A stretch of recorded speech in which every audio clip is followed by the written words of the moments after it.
Welcome to the Late Night with Chalky podcast. Friends and family, brothers and sisters, welcome to the Late Night with Chalky podcast. It's really late here, guys. Our guest this week is a powerhouse in the world of surfing, born in Brazil and raised in the beautiful island of Kauai. She's made waves early in her career. I think she was a stunt double for Bethany Hamilton. We'll have to hear about that. She earned title Rookie of the Year in 2015. Has 4, maybe even more contest wins. 4. Lots of seconds. So far. ISA Games Champ 2023. Yep. See, he's got some titles. Pan American Games. Yeah, awesome. And I feel like that was a pretty good for one. she took a step away from competitive surfing to focus on her creativity and energy towards her storytelling with her movie Marble in a Jar. Sick movie, a must see. For sure. And, we want to just say, Greg Browning, who is a dear friend of ours and of course of yours, and who helped direct and filmed Jeeves. Rest in peace, buddy. Rest in peace. Yeah. We love him. And then Scott Smith was the other. Yep, Yep. Scott Smith and John Temple. Okay, Yeah. awesome. Well, we welcome, and I want to try to pronounce some of your names that you have. Tatiana, Tati, Guillermeres, Guimarães. see, I butchered Yeah. it. Weston-Webb. Yeah. Welcome to the show. Thank you. This is an honor and a privilege.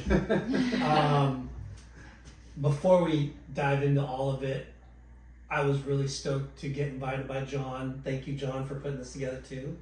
And thanks for inviting me to the premiere in Hermosa Beach. That was an insane event. The South Bay Board Riders Club came, and I don't know, that community over there, we're from Huntington Beach, which is a big surf community, surf town.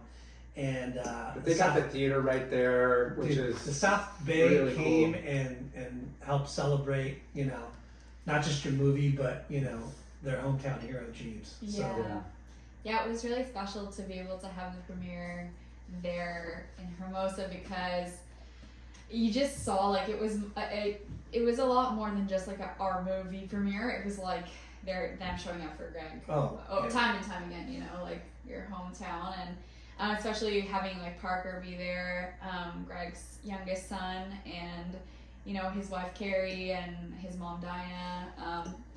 All those little details for me, it was really hard to hold it together emotionally throughout all the premieres. for sure. Actually, the first world premiere was in New Jersey. I watched the movie for the first time since Greg left us, and I just was left in tears at specific parts, because that guy left a really big impact in my life, and the movie, you guys, eventually, if you watch it, you'll see what it's all about.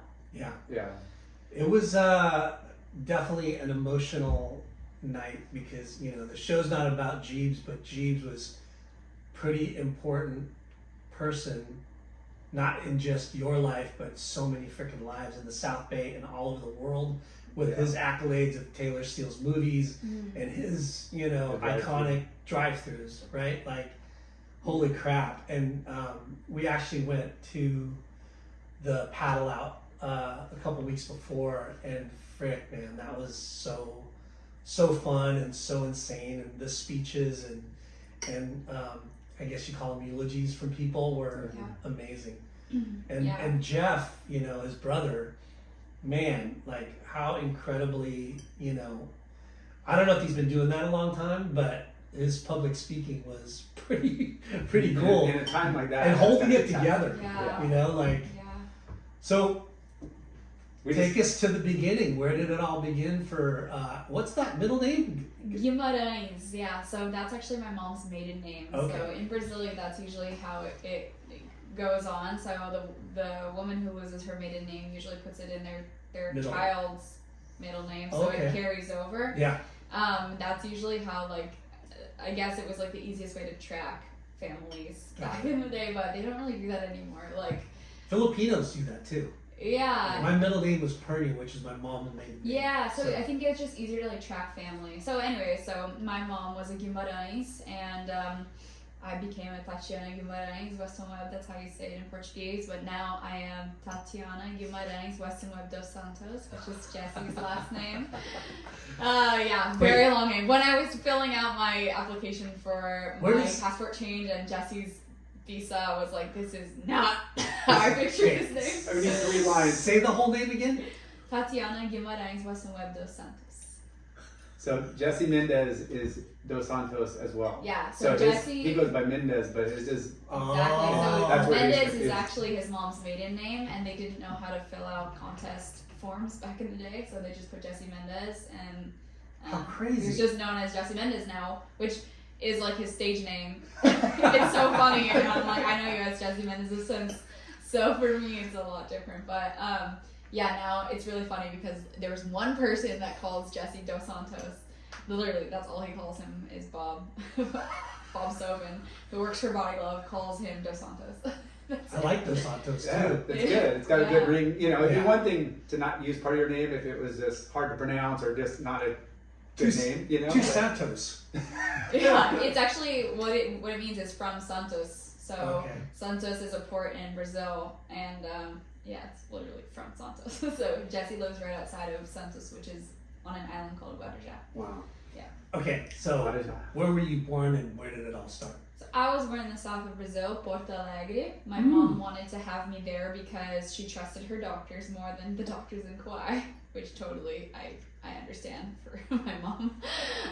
There's only one at the time. There was only one hospital in Kauai, and it's pretty small. So she had the same doctor her whole life and was like, I'm just gonna have my kids in Brazil, dual citizenship. I'll be surrounded by family, and that's kind of smart, right? Yeah. Like get that out of the way right off the bat. Yeah, and so that's why I was born in Brazil, and then shortly after we obviously went back to the island of Kauai to create our lives. So mom's Brazilian, dad's... Dad is actually, he was born in England, raised in Florida. So it was really similar for them. When he was born in England, he was born in Kent, which I believe Kent isn't even a city anymore. Like they changed it to like a bigger city name or whatever. So yeah, it was a similar situation where my dad's mom remarried and then ended up moving to Florida to take care of her kids, and yeah, just really similar situation with what happened to my parents. So your dad's from Florida. Did he surf or? Yeah, he was a full surf bum. He started surfing when he was, I think, 15 or 16, longboarding, and he fell in love with the sport. Eventually, when he was like 26 or 27, he heard about this beautiful paradise called Kauai, moved there. My mom was a professional bodyboarder, and my dad lived on the west side of Kauai. And then one day, my mom had to go on a shoot to Kauai for Bad Boy. I don't know if you remember that brand. Yeah, locals only. Yeah, Bad Boy, and my mom was on a shoot for Bad Boy. Yeah, exactly. And she rode for Bad Boy. Yeah, she rode for Bad Boy. Yeah. That was such a big brand. It was huge. Yeah. It was like No Fear before No Fear. I think it might have been the same like ownership. Yeah, I'm not sure actually. I have no idea, but I know Bad Boy was like a sick company back in the day. So. Oh, it was Gerlach. It was Sunny. No, that was Johnny Boy Fear. Goes. No Fear. Johnny Boy. Yeah. Yeah. Then, No Fear came out after. Maybe Gerlach didn't ride for him. Probably. Did he ride for him? I don't know. But yeah, I mean, we should bring it back. Yeah. Sunny rode for No Fear. For No Fear. Yeah. Yeah. But yeah, John Glom, he was part of the Bad Boy Club. Yeah. But they had the dumbest looking logo, but everyone loved it. Yeah, everyone loved it. Yeah. Yeah. My mom was Iconic sponsored by Bad logo. Boy as a professional boogie boarder. Like. So your mom was a professional boogie boarder. Yeah. Yeah. Legit. Yeah, legit. Yeah, she Like won pipe contracts and yeah. She what? She won pipe. Yeah. Shut the front door. Yeah, as a professional bodyboarder. Yeah. That is rad. Yeah. Wow. Yeah, she actually competed with my brother in her stomach. That is Yeah. It's crazy So it's in the genes. how big bodyboarding is worldwide, but in America it's It was huge for a little bit. It was really big. It was It the had- era. Yeah, that was it the had era. moments, but like he still traveled the world, and there's a lot of bodybuilders still. Oh yeah, that was the era of Yeah. like when it exploded, and I think that's why my mom did so well for herself is because not only was she really good at what she did, but she was just a beautiful woman. So yeah, and then eventually she was on a photo shoot, and my dad saw a bunch of girls walking on the beach and let his board drift in, and How you doing? yeah, and then actually, seriously, I don't know how this story is incredible, but there was 3 women, right, doing the shoot, and my dad said the number to my mom, like, hey, do you want to hang out later? My mom was like, sure. And then he's like, hey, can you remember my number? And she was like, hey, you remember 3 numbers, I'll remember 3, and you remember 3. And somehow they all remembered, and later that evening my dad gets a phone call, and it's my mom. Wow. And it like worked somehow, and then 3 months later they got married. But before they 3 months? 3 months, yeah. Sheesh. Not letting this one get away. Yeah, I know, and it's so funny because my dad said every single one of his friends made him watch the movie Green Card before he got married. So yeah, but thankfully they're still together to this day. Yeah, And that's awesome. They're madly in love with each other, and I'm just very grateful. And they are on Kauai still? Yeah, they're still on that's Kauai. cool. What part? North Shore, Princeville, yeah. So rad. One of our favorite. If you don't mind me asking, what did your dad do to move over there? He was honestly, he moved there with a dream just to be a surfer bum kind of, and then ended up being a bartender, and then eventually got on to be the Princeville Hotel pool manager, and then took that over, and over the years he ended up developing his own business, which is like rentals, kayaks, sups, and he still is actually working out of the same location he's been at for like the last 30 years. That's which amazing. is, now it's the one Honolulu, so he owns his own business and is there. That's awesome. Yeah. Pay your dues, and you know you find a niche that like service the area. That's a good business to be in, because really it's is. like you're sharing the water and the stoke for anybody at any level, but yet Yeah. It's a crazy business because even like it's a destination, right? A Right. vacation that's destination. what I mean. Like And there's busier months than like winter is a busy month, right? Or busy season. Winter right? is actually not the Yeah. busiest Oh, really? season because of the fact that there's surf. yeah, you want so it a lot flat. of the too time, big? yeah, it's too big.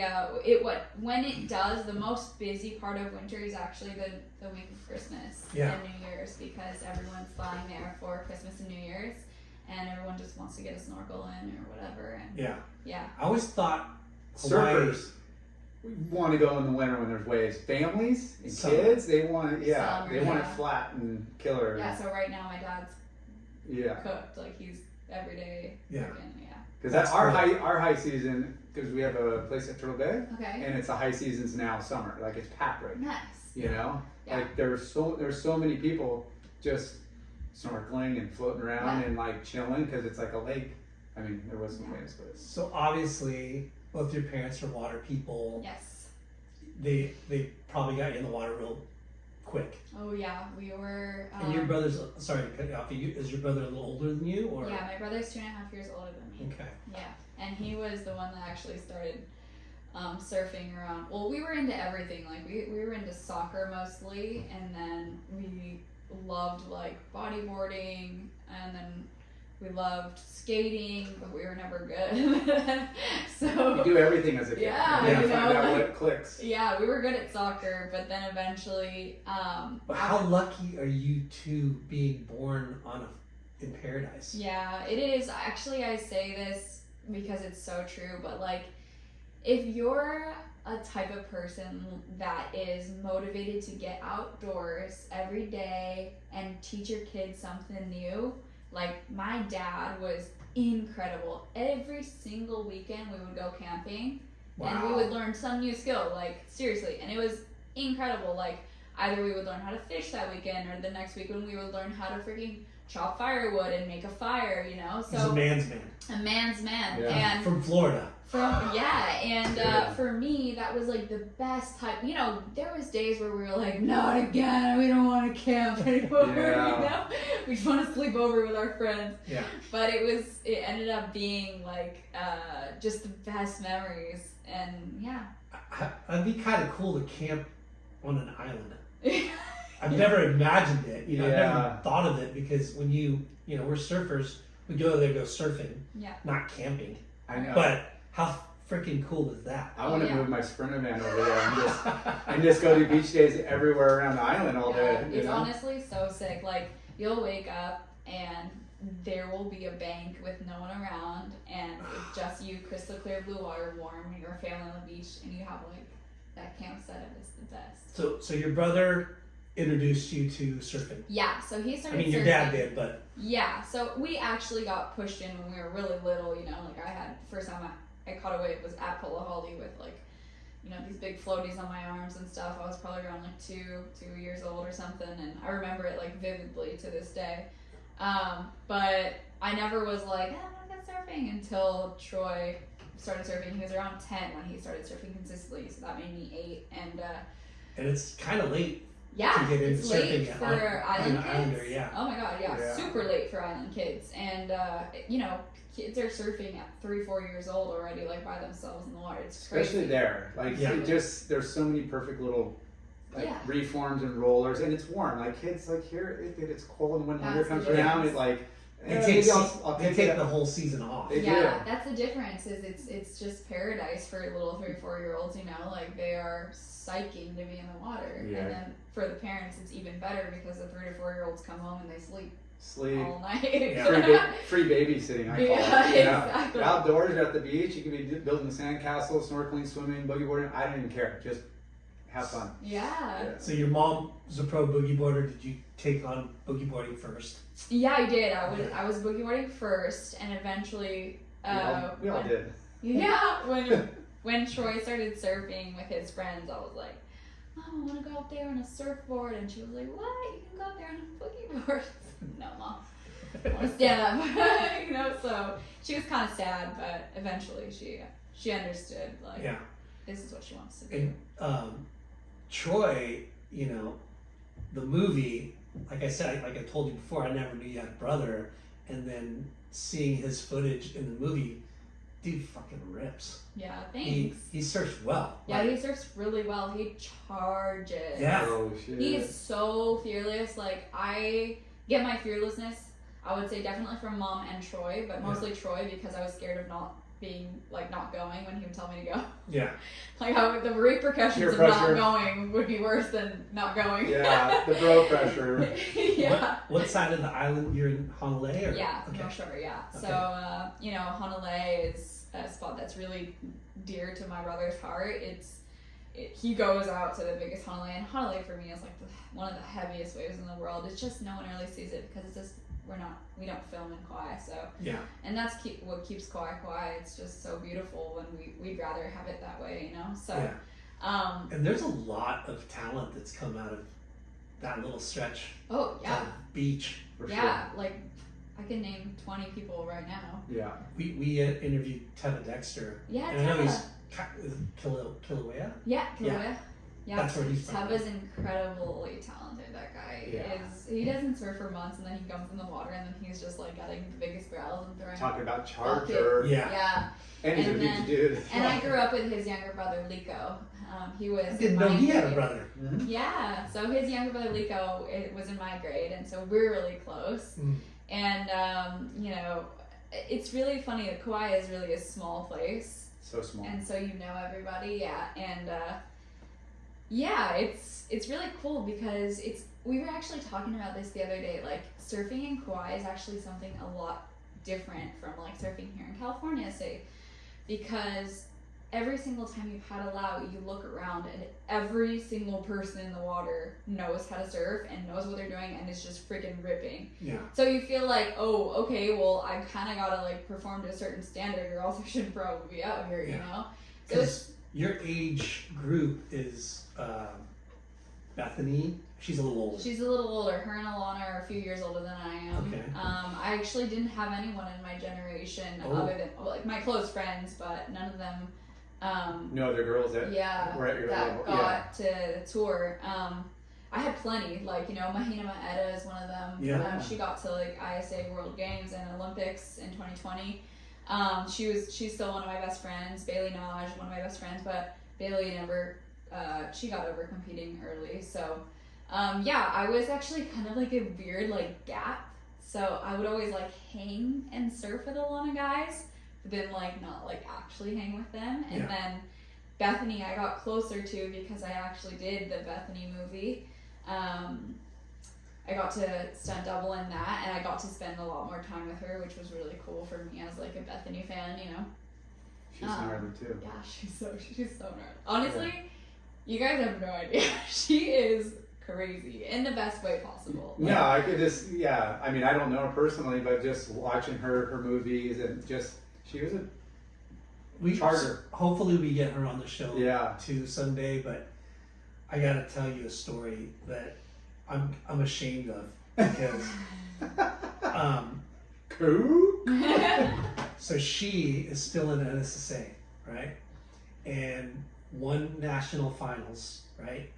I'm walking down the trail with a buddy, and then I hear them saying, "Okay, next heat is girls, blah blah blah." And at the time, I'm a male chauvinist pig. Probably still am, but I'm just like, "Oh man, we're gonna watch girls," and then I get there and I see this girl. She freaking stands up, falls, right? And I'm like, this sucks. And then I hear it's Bethany Hamilton. And I'm like, I'm such an idiot. You know? Yeah. Because I'm like, oh my gosh. Because it was after, her accident. Right, of course.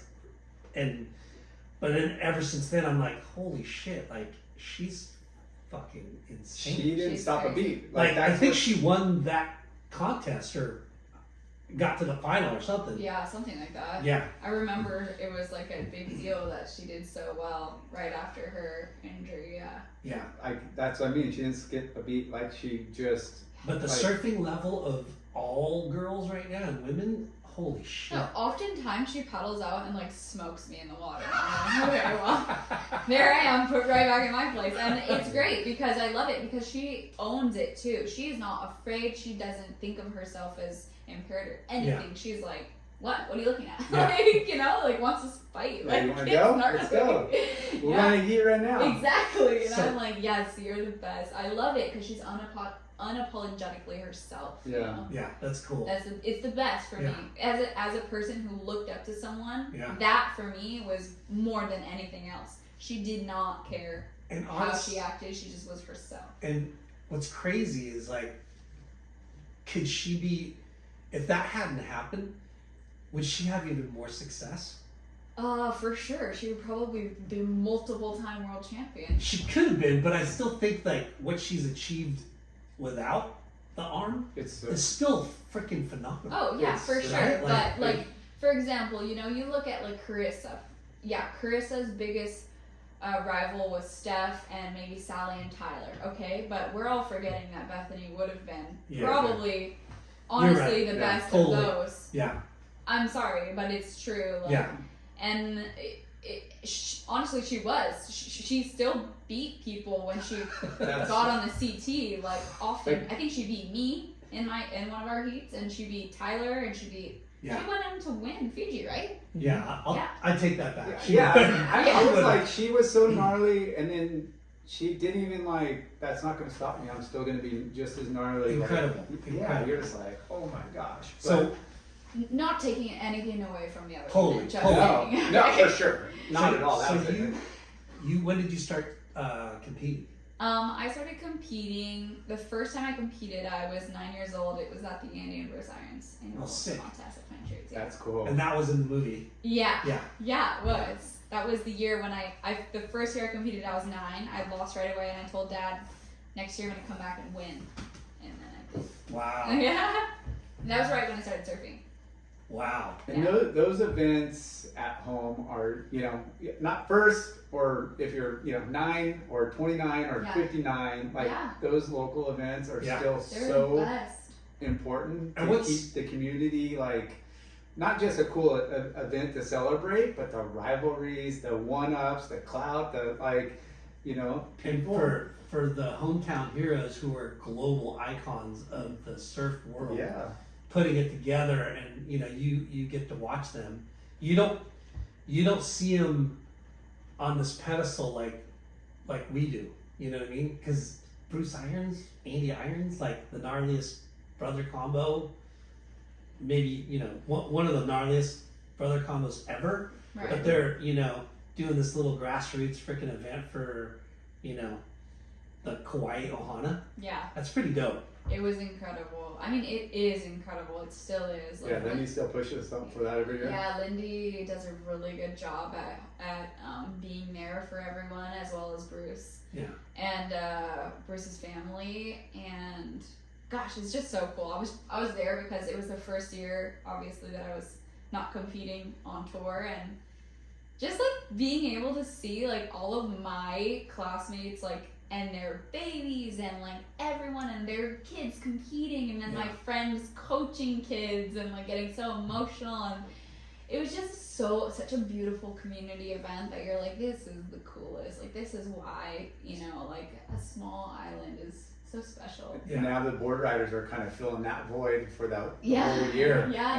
And Now Seabass, he's taken over the board riders. Yeah. Him and his wife Chrissy. So it's been really cool to watch. I was in Kauai last year Easter, and they happened to be running an event like I don't know, at one of the beach breaks between the airport, and it was crazy slop. Yeah. You know, choppy. There were some like solid waves, and they're you know having Blast. yeah. That's sick. Like it was a pretty cool turnout. Yeah. That's epic. So that was your first contest, was the Oh Irons yeah, contest? that Okay. was my first event ever. And then you got hooked into surfing contests, or? Yeah, I think my mom always saw me as like a really competitive human, like from a very young age, especially because I had an older brother, and I think that just makes you like extremely competitive. And Sorry to cut you off, but what was you wore glasses to correct your cross eyes, vision, right? yeah. What is that called? I had astigmatism. Astigmatism. Yeah, so as well as something else, but I always forget the other name. But yeah, it was terrible. As a kid that obviously was very active, was just so terrible.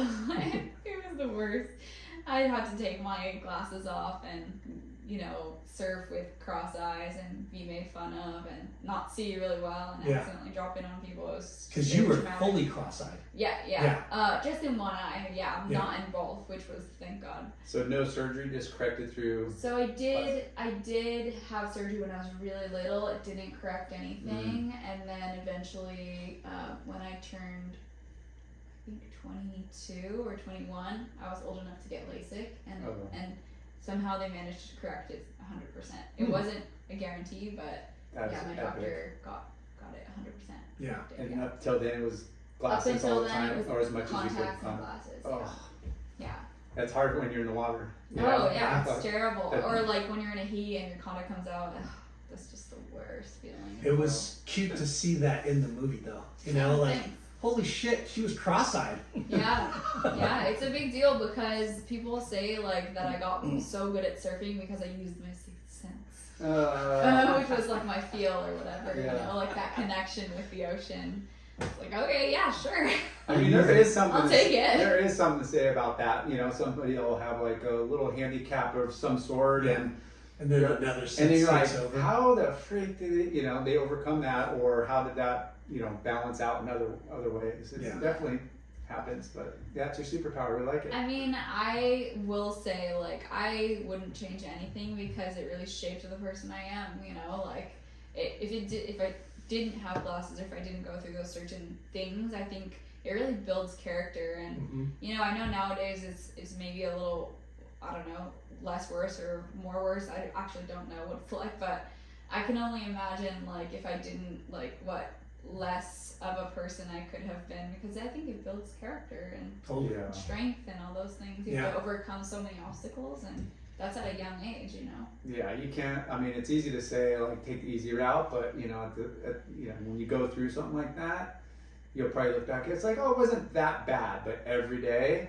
you forget how like every day, whether you're getting fun of or you know, it's just that day or content. You're like, wow, this is super annoying, and it's probably And surfer girls are tougher than normal girls.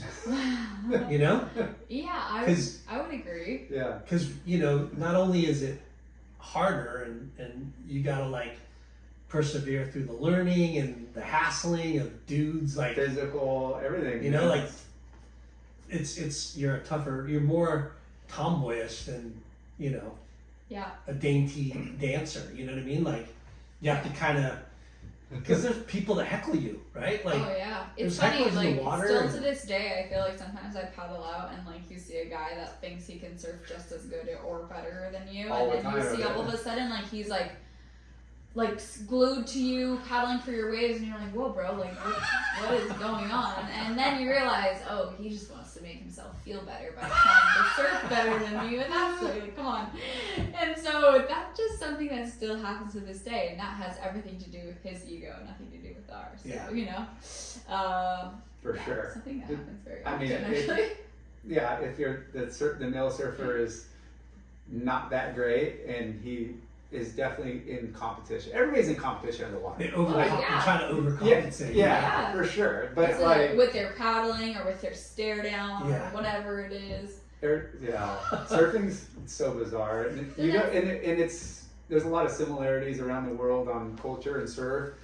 Do's and don'ts, and then you just show up some places, and I use France as an example all the time. 100 miles of beaches, hundreds, and you go down. You're like, okay, there's people over here. Oh, there's a peak over there, and you go out, And somebody goes, and then there's nobody It there. An takes hour, 10 minutes. yeah, and all of a sudden, like 4 dudes come up, and they're sitting like on you, Dude, I know. and you're like, Jesse and I, we talk What? about that all the time. where do you guys come from? Like, So apparently there's this group of like WhatsApp girls who surf in Brazil, and especially in Guarujá, where now me and Jesse have our home. And if we found a bank to ourselves, it's literally a matter of 15 minutes before people paddle out, because there's a group message where they check the waves and they'll be like, Tati's in the water. no way. So then like all the girls paddle out, they're like, yeah. And I'm just like, hey. you're like, oh, there goes my secret quick sesh. Yeah, it's just part of it. And like, obviously I have freaking white hair, so I'm standing Easy out to like spot. a sore thumb, Yeah. So. Yeah. And I have a bright yellow body glove sticker on my Yeah. board. Yeah, there's So, not too many of you out there, that have that set up. I mean, Yeah. especially in Brazil. It's such a European mix too. There's a lot of dark skin, and then there's a lot of light skin and green eyes and blonde, and it's a little bit of everything. Yeah, it's pretty weird. People don't know. People are always like, oh, why are you like, you don't look Brazilian? And I'm like, for sure, yeah, I don't.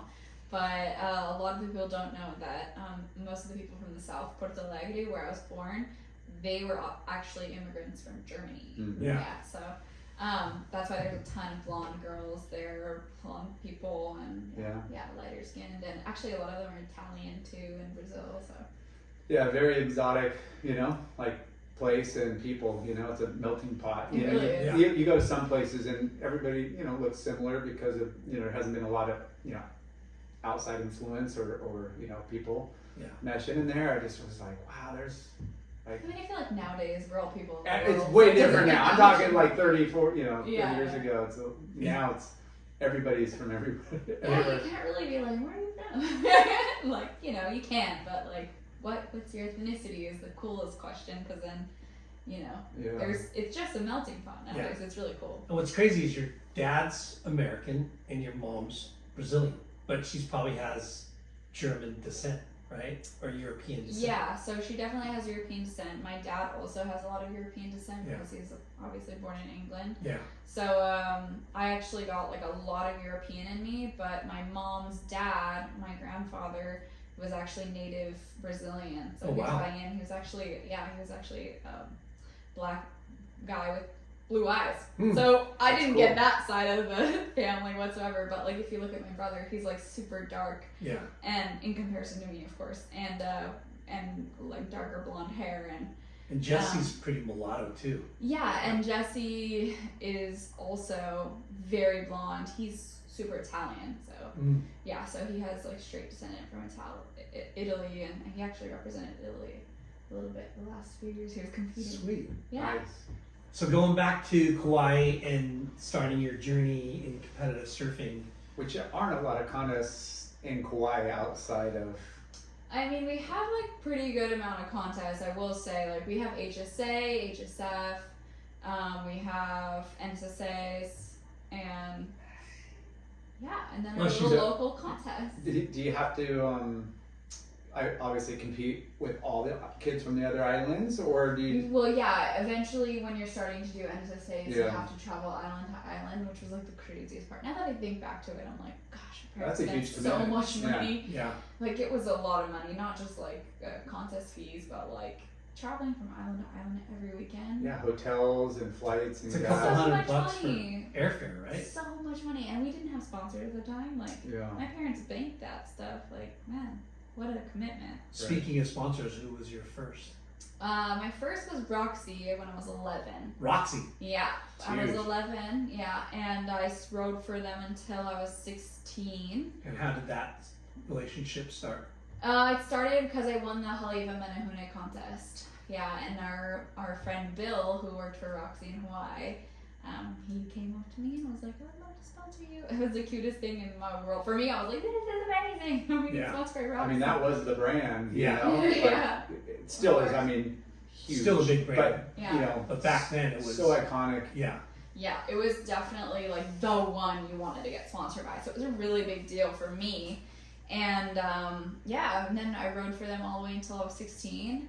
And then it was like the most funny thing. I was winning like all the nationals and stuff. Like, I don't know, this was like Oda could like even chime in. Like I had won, what, 2 or 3 nationals in a row or 4 or something. Yeah, you won 3, I think. And then I was like 16, still doing really well. And then they were like, hey, so we can't pay you, which obviously I was getting like pennies to the dime, you know, like Can't nothing. pay you anymore. And they were like, we can't pay you anymore. And like what little I made was like what we would use to support my surfing. And then I was like, you know what, I'm going to take the sticker off my board, but thank you so much. Yeah, And then Body Glove came through. When I was 17 years old, I signed with Body Glove. that's rad. Yeah, and it was the beginning of a really, really And who was Awesome. running the team? Was Greg It was running? Greg, Greg, yeah. It was Greg, and my mom walked through the door and was very intimidating in Greg's words. You need to sponsor my daughter. Yeah, how did that relationship start? Yeah, so mom was reaching out to a bunch of She's wearing brands. her, she brought in her pipeline championship trophy and said, you know, this is. I know this how is this we, works. This is how we roll. So actually, I'll give you the inside of the story. So my mom actually owned a bikini store, and Siri Koda, who did all the marketing and repping for Body Glove at the time, bikinis, was speaking to my mom, and my mom was like, Siri, do you think that like we could try to reach out to Body Glove for a sponsorship? And Siri was like, oh yeah, heck yeah, I'll get you guys in contact with them. And then my mom had Greg's email and called him, and then was like, and then, you know, crazy Brazilian woman over the phone. And then eventually we went into the office, and they looked at me and they're like, wow, she doesn't look like she's from Kauai, like a Hawaiian girl. And so yeah, that was the start of my relationship with Greg too. That's awesome. Yeah, that guy wore a lot of hats for sure, you know, between the films and managing the team and doing all the marketing that they did. For So yeah. for guys, kids, dudes, and you know, I'm sure for girls too, like how prestigious is it to get a sticker and get sponsored by somebody? Well, back in the day, being from Kauai, it was a lot harder because no one really had eyes on you all the time. Whereas, like, if you're a California kid, all the brands had eyes on you, and it seemed to be easier. Yeah. Which obviously we don't know what was easier or not, but it just seemed like it was harder in Hawaii in general to get Yeah. sponsors. Yeah and no, because I feel like, yeah, for sure, because there's, you know, you're so far at a place, you know, and you're not eyes on, but here, I feel like if there's a bunch of good surfers, let's just say San Clemente, because that's the hotbed right of now. course. Like Billabong or Quicksilver or Volcom or Ruka or Salty, whoever the brand is, they're not going to have 2 or 3 grams in that. Yeah. So they don't, Yeah. you They know. don't have like, So, you know, if you're from an area that maybe is not as exposed, you might have a little bit more options. But if like that town or that area already has locked down like certain athletes, you could write that off. I Yeah. guess, you know, so it's true. It's so your true. pool kind of gets a little narrower sometimes, It's or true. Because it's you know, not only is it like such a confidence booster, right? Like oh, dude, to sticker. put the sticker on Free your gear? board, you know, the Roxy sticker, and how many other Roxy riders are there, you know, in your class or in your Right. school, Exactly. and then you start getting free clothes. You know, you get boxes of clothes, and you're like, damn, you know, This is it. I made it. I made it. Yeah, no, for sure. That's what you feel like. When it was like that classic moment, you know, when in Blue Crush, Billabong came up to the main character and was like, "Would you like to be on Billabong?" You know, it was like that moment where you're like, I gotta pull that up. I don't remember that. Bill was like, "Bill, would you like to be on Roxy?" And I was like, "Yeah." Like, of course. And he was such a tall guy, like 6'4". Yeah, and Uncle Donald, I remember. It was just, good memories. So they were the guys that took care of the Roxy Kauai family for a while. But to have that relationship and you're like, oh, I got to go to the Nationals in San Clemente, or I got a contest in Huntington, or I got, wherever, they're such a good resource to connect you with other kids your age, other houses, other people to kind of like partner up with, like, oh, reach out to so-and-so or so-and-so because they're going to be there, and you could probably link up, which was a lot of our relationships as kids. You meet some at school, some competitors, and then some that were just had the same sponsors. Because like no other sport does that. Yeah, no, it was so cool. I remember they had like a Lisa Anderson retreat, Roxy did at the time, and we all went to Costa Rica, like girls from all over the world, and it was like the coolest retreat we've like ever done. How old were you? I was 15. Like, it was the Best coolest. girls from all over the world. Yeah, all over the world. Yeah. And It's it like was Young they were Guns, all but for the girls. Exactly, and we were all on Roxy, and it was Lisa's retreat, and it was like the coolest thing ever. Yeah. And like Lisa and I talk now, and we're like, dang, time flies. Now, were you fully immersed in surf culture and like watch videos and magazines? I would say yeah, but not really. Like, honestly, Greg was so disappointed in me with my surf knowledge and my surf culture. Like, he would put on like these old school movies and all the drive-thrus and be like, you need to watch this. Because I didn't watch it. I'm not like a person that watches a whole lot of like surf videos, but when I was younger, there was a movie that I watched like religiously, and that was Trilogy. Yeah, that was a good one. Yeah, it was so good. And I also watched Julian Wilson's Scratching the Surface a lot. Yeah. That was Billabong, so it was Andy, Parko, Taj. That's it. Joel.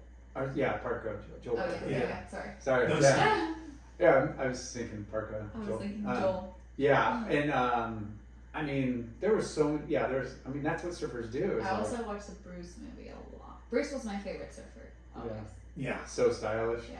For him to be in A Marble in the Jar, for me, my movie, I was like, Greg did that for me. Like, I was like, You had some heavy people in there. yeah, thanks. I mean, the goat. Yeah. And Carissa, and like it was pretty amazing. Thank you. Yeah. So Roxy, then Body Glove, and Greg was like. So when did Oda come into the picture? Oda came into the picture, I was 17, 16. And how did that come about, Oda? I remember we were in Huntington parking lot. I think, was it during NSSA or US Open? It was something like that. And you and your dad walked up to me.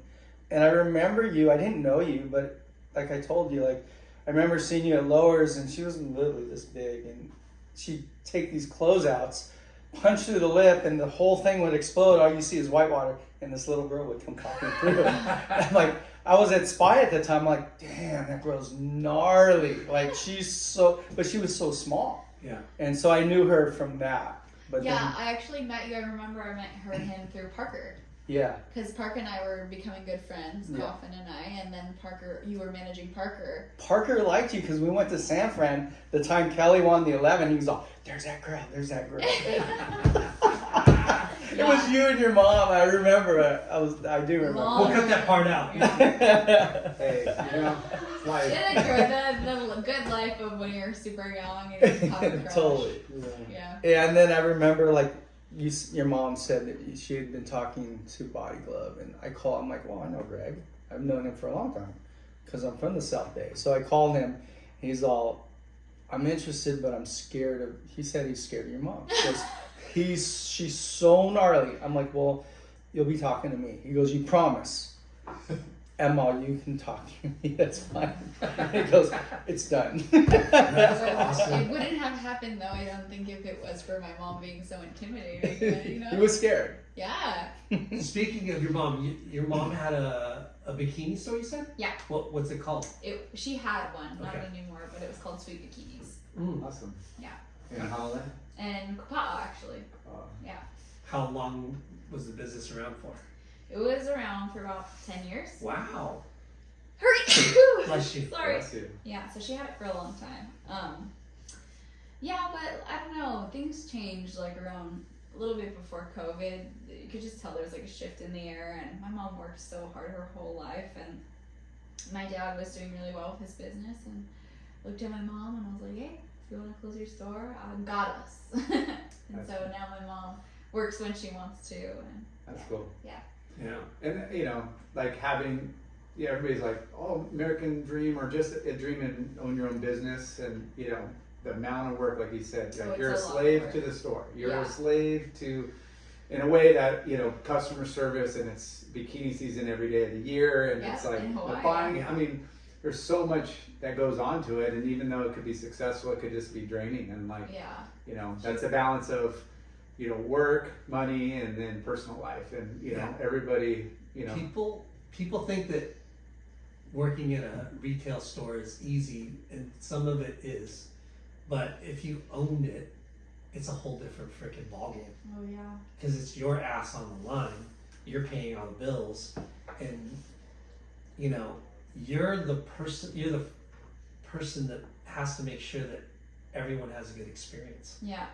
Because you want them to come back. And bikinis are a sensitive subject. And yeah, I mean, it's super lucrative, but it's also like, it's a, what do you call it?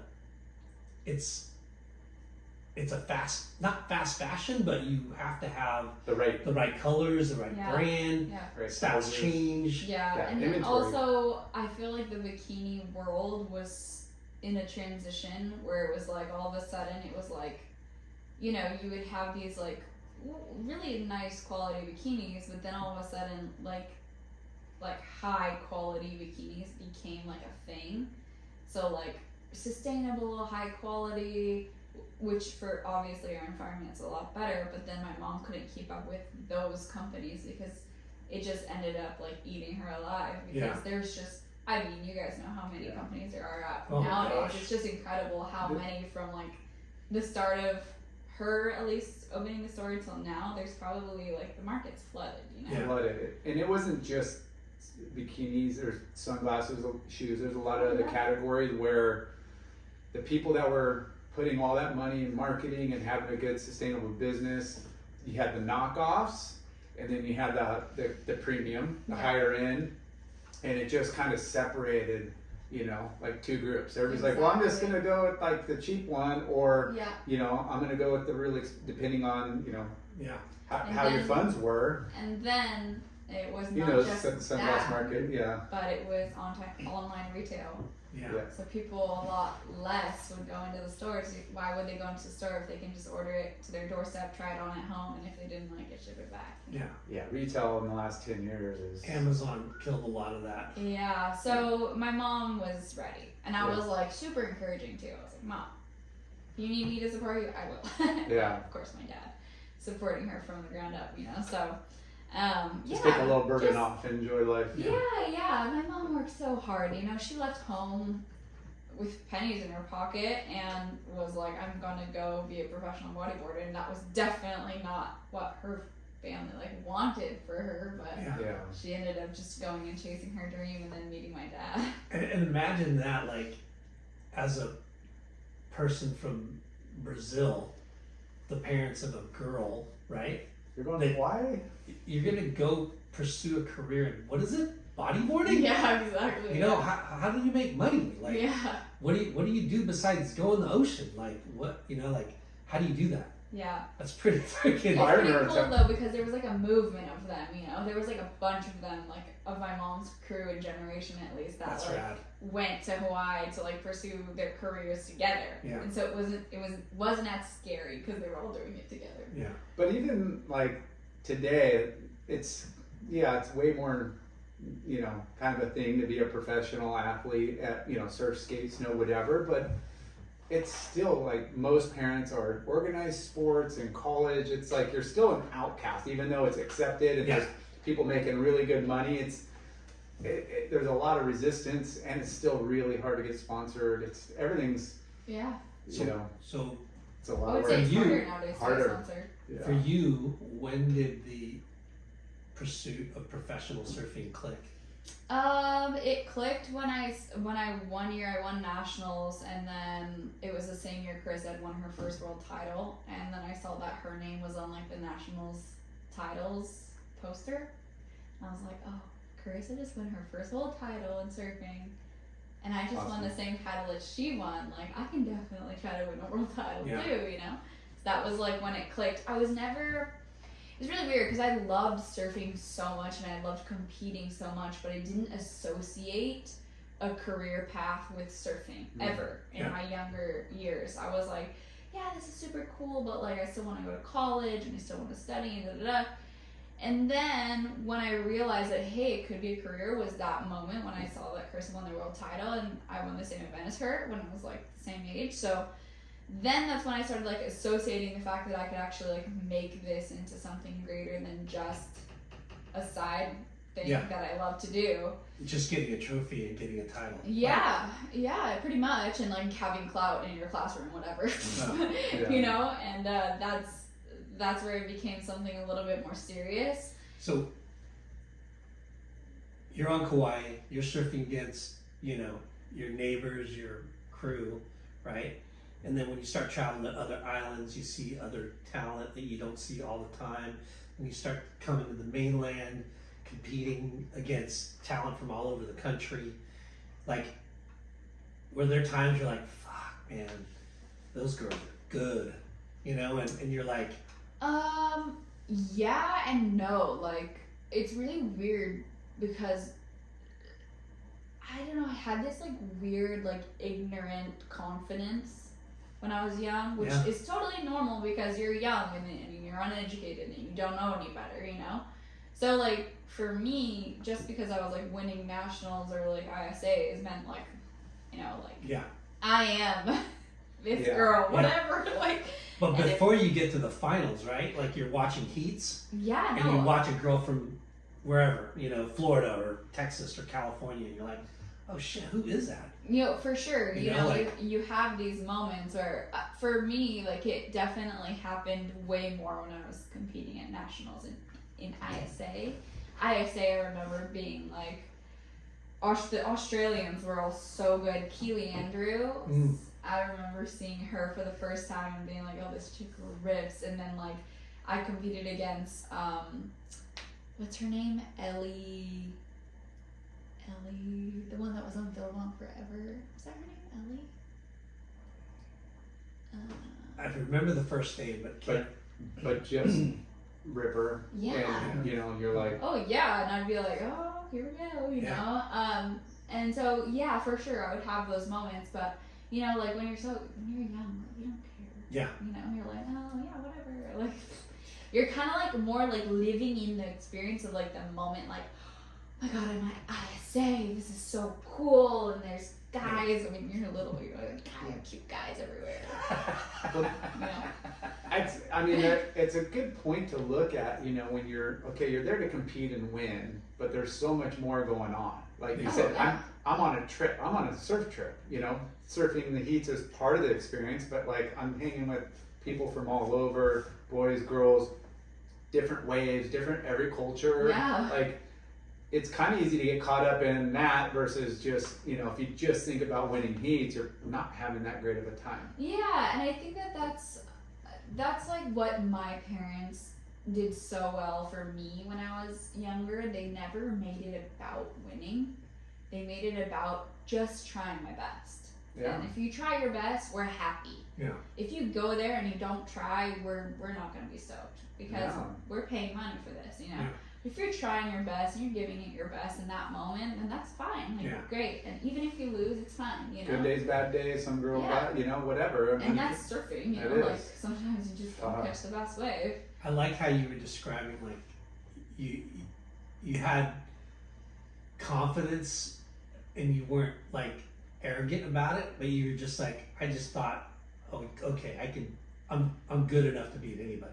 Yeah. But not like, I think it's just like ignorance is bliss. Yeah. Like that's what the kind of like you're just living in this other world, like.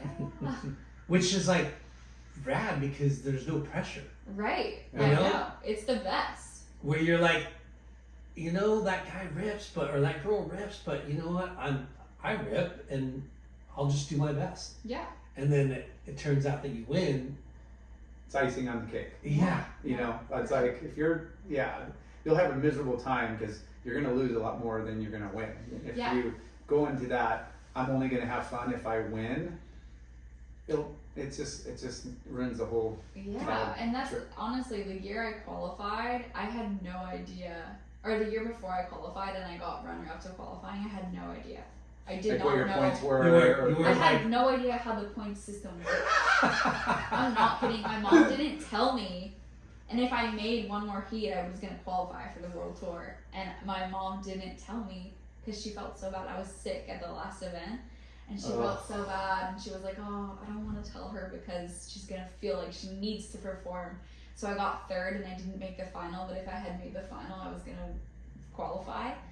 And I came in and then the girls all, congrats, like, potentially you can qualify for the World Tour if someone double qualifies, you know, like qualify through the QS and the Tour. And I was all, oh, I think you're wrong.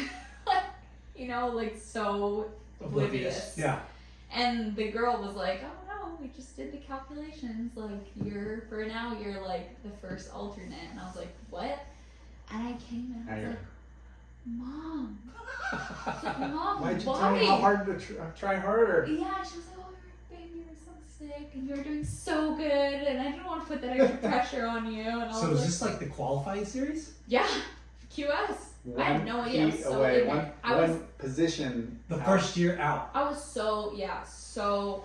Can we backtrack a little bit? So Yeah. the Nationals, you won 3 in a row. I don't know how many I won in a row. 3 in a row. And then, do you remember those? Were they always at Lowers, right? Mm-hmm. Lowers and Huntington. That's Huntington, okay. Yeah. Did you win at Huntington too? Yeah. Okay. Do you remember who was in the finals with you? I remember a lot of the similar names. It was like usually always Nikki Vicens, Kalia Doherty, Dax McGill, Mahina Maeda. Bailey was definitely in a few finals. Am I missing someone? And how are the Malia was conditions? older, huh? Malia was older. How are the conditions? I think Oh my that's gosh. about it. I think every year we got Lowers like as good as it gets. Like it was so good. Really? We had this June. run of June, right? When they run? yeah, June. We had this run of events. It was like perfect, like perfection. And that makes the win even sweeter.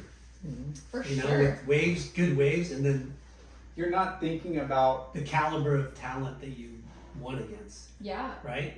Because that's all things that I think of like, okay, how was your win, right? yeah, And who did you win yeah, against? Mhm. And that's rad to know, right? yeah, And also, you're not really thinking about it, right? But when you do think about it, how great of a confidence builder is all that? oh my gosh. You know, to win in good conditions when it's good for everyone, Yeah, but for some reason, you won. yeah. I don't know. I think the one thing that I remember my dad always like repeating would always be like wave selection. Even don't though waste it's all your good, money. Yeah. you need to have wave selection, and I'd be like, okay, Dad, fine, wave selection. So that's like the only thing I would think about. Not that there's only 3 other people besides you at Perfect Lowers, and Yeah. it's like Yeah. there's all these unwritten waves. Yeah, like, I so want to go on that one. My so dad always was like one to tell me like wait for the set, like wait for the best wave. So I think I had that like drilled into me from a super young age. the waves will come. Yeah. Just be patient. Yeah. Did you have coaches growing up, or No, not when I was very young. I mean, like I did on the Hawaii surf team. I had Ramos Hayes and Kahea Hart. Kahea was actually my coach for a while. But you know, my parents could only afford so many like sessions with the coaches, especially one-on-one. I had Russell Lewis, who's from Kauai. He still coaches the Honolulu surf team. So I actually recently got to coach with him a little bit for the Honolulu surf team, which has been really cool. That's right. And as a late, Ross Williams was in your court, right? Yeah. We got Ross is just such a smart human. Like, it's crazy how smart he is, and The cat. yeah, gosh, I actually texted him like I think like a month or two ago. Sorry, I just like smashed my pimple with my nail and it freaking hurts so bad. And now Teary-eyed. You're fine. It's but yeah. That's what the show does. Yeah. It's cry. It hurts so bad. I'm like literally crying. You want to take a break? No. But yeah, no. I texted Ross like a month and a half ago, just being like, I miss you, because Ross is other than a coach, he's a dad. Like, he's a father, like a really good girl father. Like, he has 3 girls of his own. Yeah. And he just always kind of knew what to say too. So Ross for me was just, he's so intelligent, and I learned so much from him. And yeah, you just kind of like miss his personality, like his teddy bear kind of like uncle personality. And gosh, yeah, for me, there's honestly, he's the best. Yeah, because I'm sure he's got the competitive like angle, you know? Oh yeah. Equipment angle, and then like you said, just how to communicate, because he's a dad, he's got 3 kids, and he, you know, like all of that is special within its own, you know. Really but nice for And you know, he's a fucking ripping surfer. fuck Yeah. that's Yeah. like Still. Still. Jay and yeah. Jay is super good friends with I was just in Hawaii back a couple days ago, and we were gonna try to. He was taking the kids to Ala Moana because the boys were better over there, and I was just like, I don't know, I don't want to drive. I just want to sit on the North Shore and do nothing. But yeah, we try to connect every time we're over there. It's fun. Yeah. They're awesome. Okay, so 3 nationals. You ride for Roxy, then Body Glove. Your mom got you on Body Glove, and then Oda got on board around the same time. Yeah. Okay, and then you went from NSSA's to QS. Yes. Okay. I started. Before we start talking about Yeah. QS, what was your first surf trip? The Roxy trip to Costa Rica, or? Yeah, that was my first. Like, I hadn't been on many surf trips, but yeah, that was probably one of my first ones. The second one I ever took was when I first signed with Body Glove. I was, I think, 17 at the time. We went to Tahiti, to Apataki, and that's actually in the movie. And then Chopu. Wow. Yeah, and that was like a crazy experience for me because it's the first real surf trip, you know, like. So I'm gonna have to go surf that way. So Body Glove. Your mom talked to Alexa, you said, or Alexis? Siri. Siri, sorry. It's okay. Wait. Wrong one. Siri, Alexa.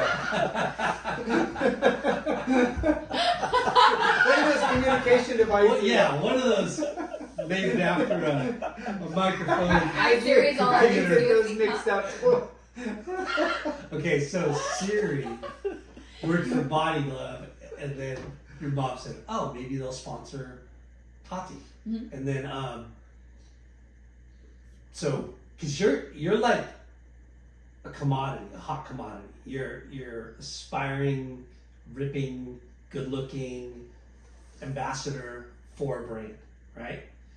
And did your mom shop you around? Like, She did. Like, she spoke to a lot of people, and this was before we had Oda as a manager, so it was a lot harder to, like, you know, back in the day you would send a portfolio with like photos and accolades and be like, please God, open my portfolio. And, Yeah. you know, but no, it was really difficult, and I think Body Love was just the first to bite, and we were like, let's roll with it, because right at this point they had been in debt from how much they've paid for all of my things, and they were like, we just need whatever help we can get at this point. So And was it a big contract, or was it? the first year wasn't big, and then I qualified, so and then it was big. first year on the QS, Body Glove comes in the picture, and you almost qualified the first year, like Yeah. on the QS, like Yeah. by one heat, one position. And they were like, holy crap. yeah, they were like, what the heck, this girl, like, they didn't really, like, I think at the time, like, the brand was just so already involved with people like Jamie O'Brien, Yeah. Bruce, they sponsored Bruce, and Alex Gray, and all those cool people, and I don't think that they were ever on the radar to, like, get up-and-coming surfers. They just had such cool people on the team already that they didn't really care. But they probably Bodyglove probably sells more bikinis than they do like men's board shorts or other menswear. Like bikini business is massive. Yeah, for sure. And you know, we trip because we are in the industry, right? And these brands, you know, Body Glove, the people that you work with are probably still part of the family, right? Oh yeah, Maestros, majority, yeah.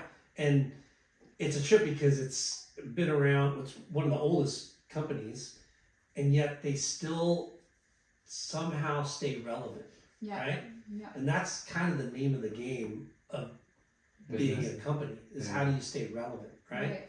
And you said those names, Greg Browning, Alex Gray, Jamie O'Brien, like there's gnarly people, Shane Magnuson, like there's a bunch of people on the peripheral, Hunter Jones now, right? Yeah. It's like there's still people that make Body Glove relevant, right? For sure. And for going back to you turning pro under them, right? Like they're like, oh shit, you know, I'm sure they looked at your record, right? Like for sure, she's the NSSA, you know, national champion. For sure. So yeah, we definitely want to sponsor this girl, and then they got more than what they asked for. Oh yeah. Right. Like they were like, I think when they realized that I qualified for the world tour, they were like, shoot, so we kind of have to pay her like actual salary now. That's really what happened. Yeah. They were like, there was an inside bet between Greg and Shane. Shane saw the potential. Greg wasn't. They have a bet. Yeah. And Shane swears she's gonna be world champion. Greg's no way. Yeah. And then, you know, so that's kind of on the joke behind the scenes. Shane Magnuson? Yes. Shane, Oh, funny. Yes. What was he involved in Body Glove marketing back then? Not the marketing, but he was definitely still a big part of Body Glove. And Okay. then, yeah. He became, when Greg stepped aside, he became the team manager. Yeah. Okay. Yeah. Because there's, I mean, on the QS, like how many girls are competing to make the tour? Like, you know, consistently, like at an event. At QS? 60, I think it's like 60 girls. 60 girls at QS event. Yeah. So, still a lot. Yeah. Like that, you know, worldwide, you know, like, you know, for those that could, you know, afford to make it to those events because they're, you know, it's expensive and everywhere. Like 60 girls, and to have like a big sponsor that isn't competing with all those other girls. But that's 60 girls that tour on the QS. Yeah. Right? Yeah. But to get to be part of that 60 there's thousands of girls trying to be part of that 60. Yeah. Right? Like but I'm just looking at like, you know, as a sponsorship like level, it's a you know, like their opportunities. You know, we got the flow girls, the regional girls, and then we got the girls that are hopefully going to make the tour. And we got these, let's just say 60, because that's kind of what they cap out on at the events. Like, they got to look at it like, man, you know, there's a good chance like one of these are going to freaking pay off. Yeah. You know, almost year one. She one heat, you know, I hate bringing that up, but that's like amazing that you know, your career took off that quick. Yeah, it was because it's expensive to run. Yeah. You know, to hit all those events. Oh my gosh, yeah. And then but that following year I had actually gotten the call to 3 championship tour events because Courtney broke her ankle at Bells. Oh shit. So then I was the injury wild card for 3 events, and that was Fiji, where I think I like made a quote unquote name for myself because I was going on really big waves and being a crazy person. My brother's gonna give me shit if I don't take off. Yeah, pretty much. Yeah. And like just being fearful of like what if I didn't go or whatever, you know. So and then I surfed in Brazil. So it was first Brazil, next was Fiji, and then third event was Huntington. So no one double qualified or whatever. You didn't. No, I didn't get a spot. But you got the 3. But I got 3 wild cards. Yeah. And those points count or no count? They don't. I mean, they count. Yeah, but they didn't. Really not enough on the championship tour to make anything because you have to do pretty much almost all the events. But yeah. And how do they decide that?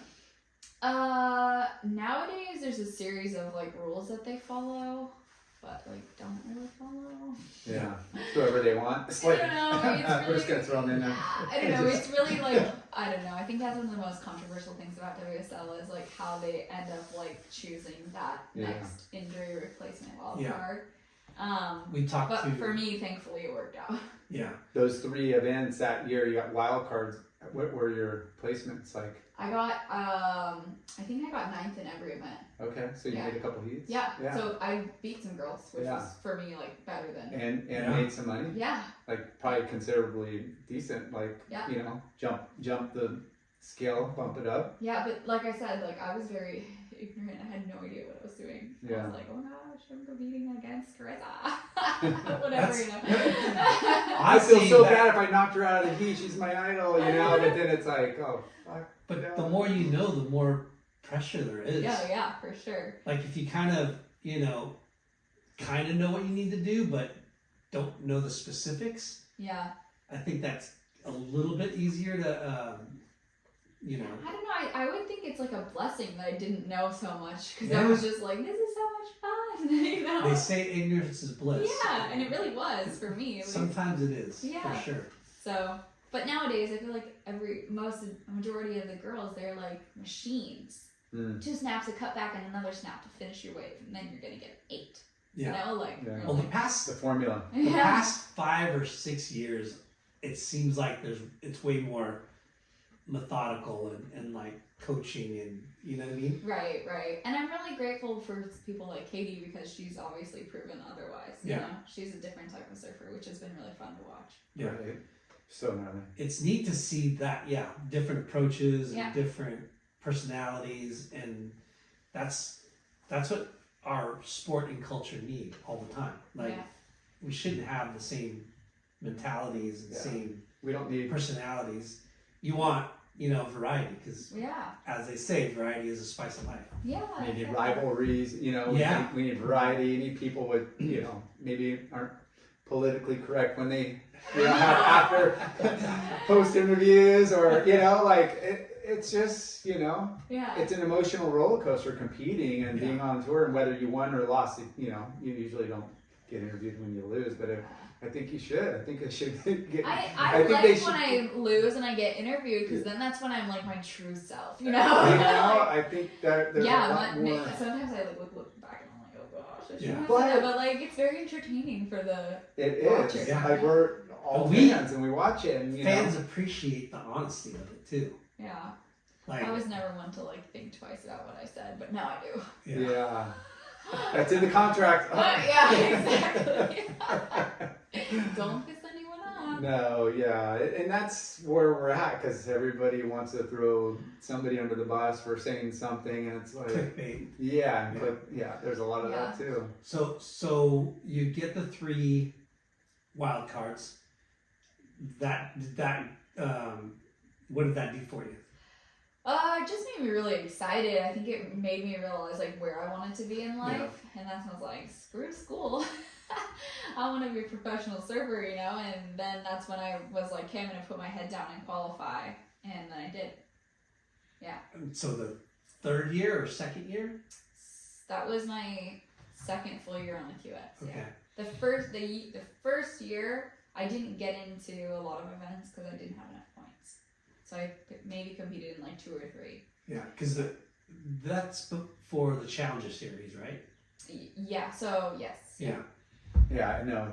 They make it so damn confusing, and I get why they do that. Like, hey, we don't want to run these challengers with 300 people in it just because they have money to get there, or it's local. They want it structured, and can you get me a sparkling? Then you could, you could afford to make some money in your region at home, so you're not having to spend a ton. Because there was many years where people had deep pockets, and those that were able to get to all the big star events were qualifying. Those are the guys, And it honestly, it was kind of like that for me too. Like I'm just super grateful my parents were willing to like create a debt for me to follow my dreams. Yeah.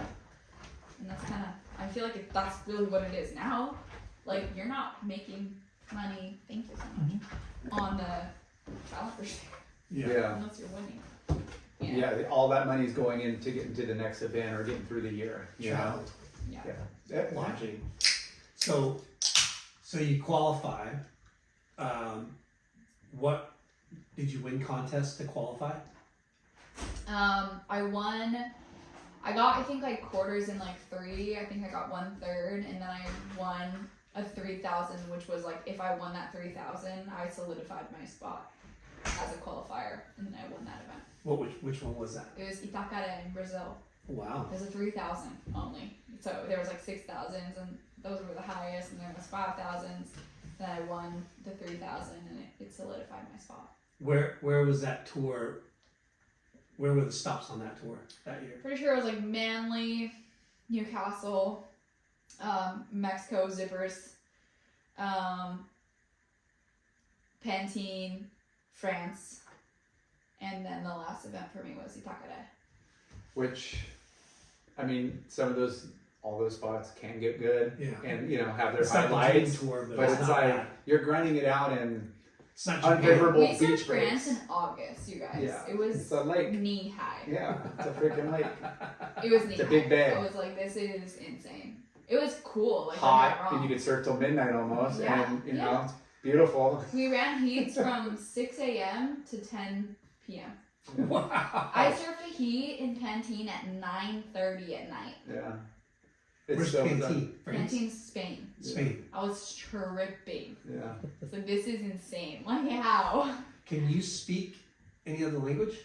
I know. I can dabble in Spanish, Portuguese? but I can speak Portuguese and English, but I can dabble in Spanish. But Portuguese is, pretty much fluent. Yeah. That's cool.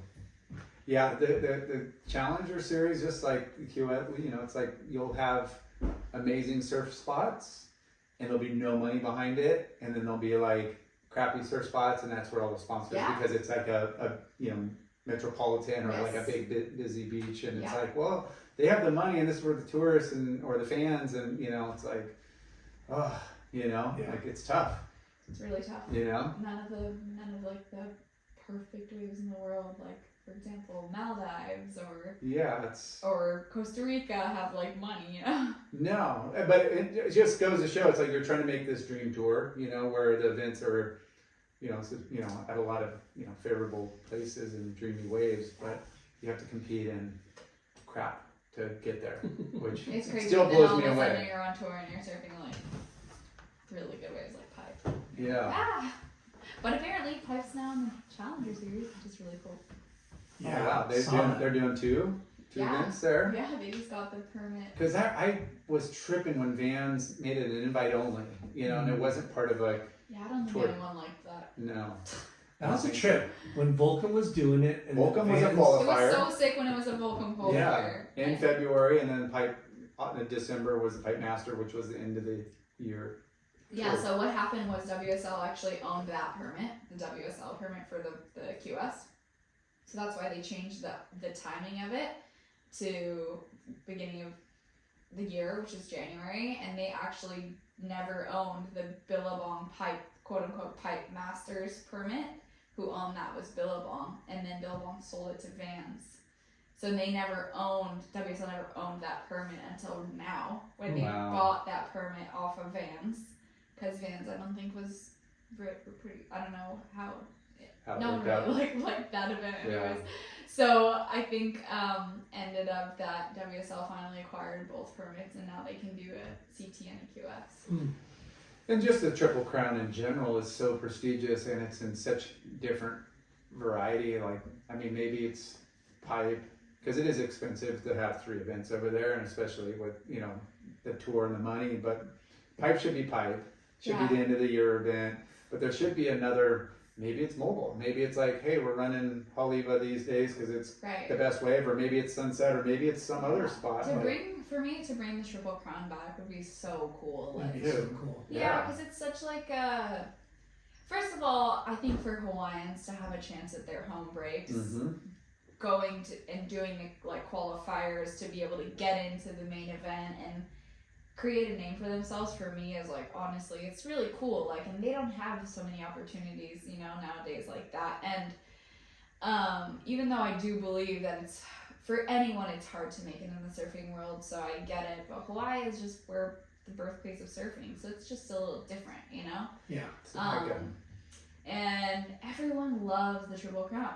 Everyone loves it. The utmost respect for an event other than a world championship is the Triple Crown champion. Yeah.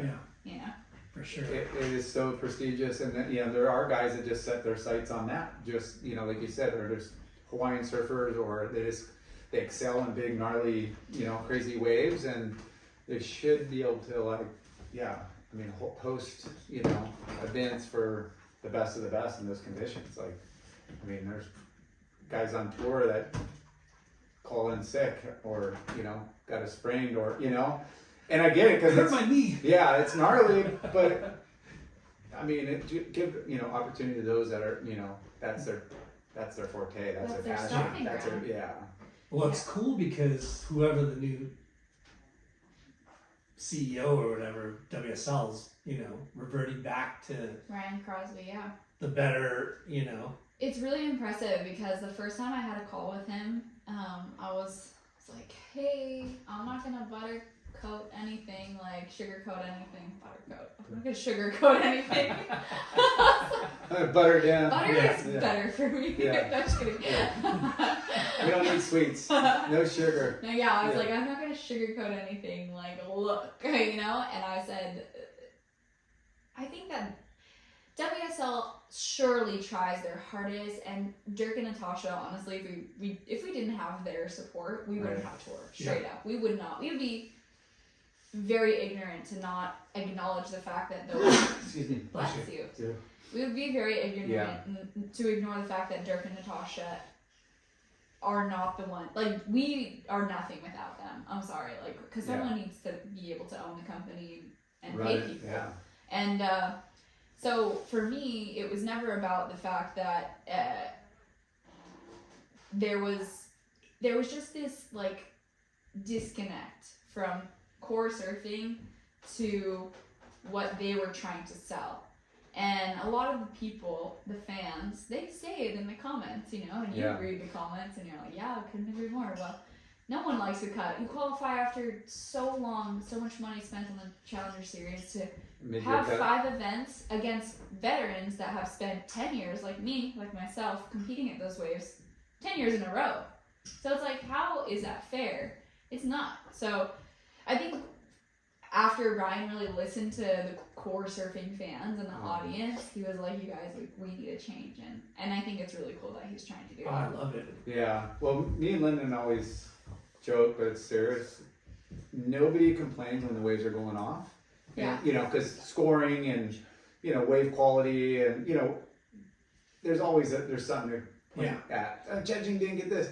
But when the waves are good, when the waves are good, there's less complaining, and I think that's just, if they focused on, how do we put the athletes in the best conditions, whether that's, but longer the mid-year waiting cut time. But that was lame. Yeah. And the playoff style world championship decider, lame. Well, yeah, especially because they were selling it as this thing where we're gonna do this random day where nobody knows where it is, and then we're gonna go, and that's gonna be the world title day. That's what they sold it as, at least to the surfers. And all of a sudden they're like, we signed a 4-year deal with Rip Curl at Lowers, and you're like smashing your head against the brick wall. Yeah. I don't want to surf 4-foot lowers for the finals. I want to surf somewhere that's freaking good and rolling, Hey, crown the champion based on points accumulated, and that and then have a specialty event. Have that finals day.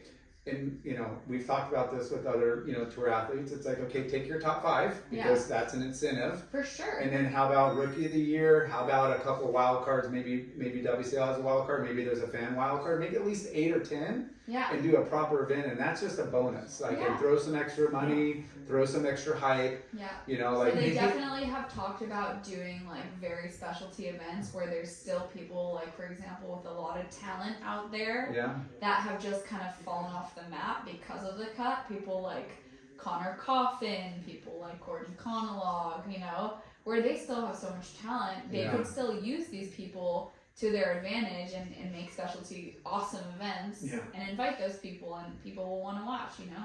Definitely. So, I don't know, there's definitely a lot of talk about cool ideas, but for me to have had the confirmation already that next year is going to be like looking a lot different, it's just really cool. Yeah, it's good. It needs to evolve and change, and sometimes you throw something at the board and it sounds good and looks good, and then you go through the motions and it's like, you know, I think they're finally had enough, like, you know, enough people complain, you know. It's so sad to me that Carissa Moore doesn't have more world titles. Yeah, Carissa, for me, Carissa, other than Steph, is definitely the GOAT. I really love Steph. Like, I'm a big fan of Steph surfing and just her graceful style, but like Carissa was just like a powerhouse and just such a good all-around surfer. And ambassador, you know, ambassador, there's world champs that kind of just, you know, kind of slide away, don't like the limelight. Like, she's been, you know, how many more so championships good. would she have? 3 or 4? I Three, think. At least 3. Well, last year she didn't compete, so that didn't count. Yeah. And then the year before, but she didn't compete last year. Let's just be real, because she was over the format. Yeah. So she probably would have competed. Year before would have won.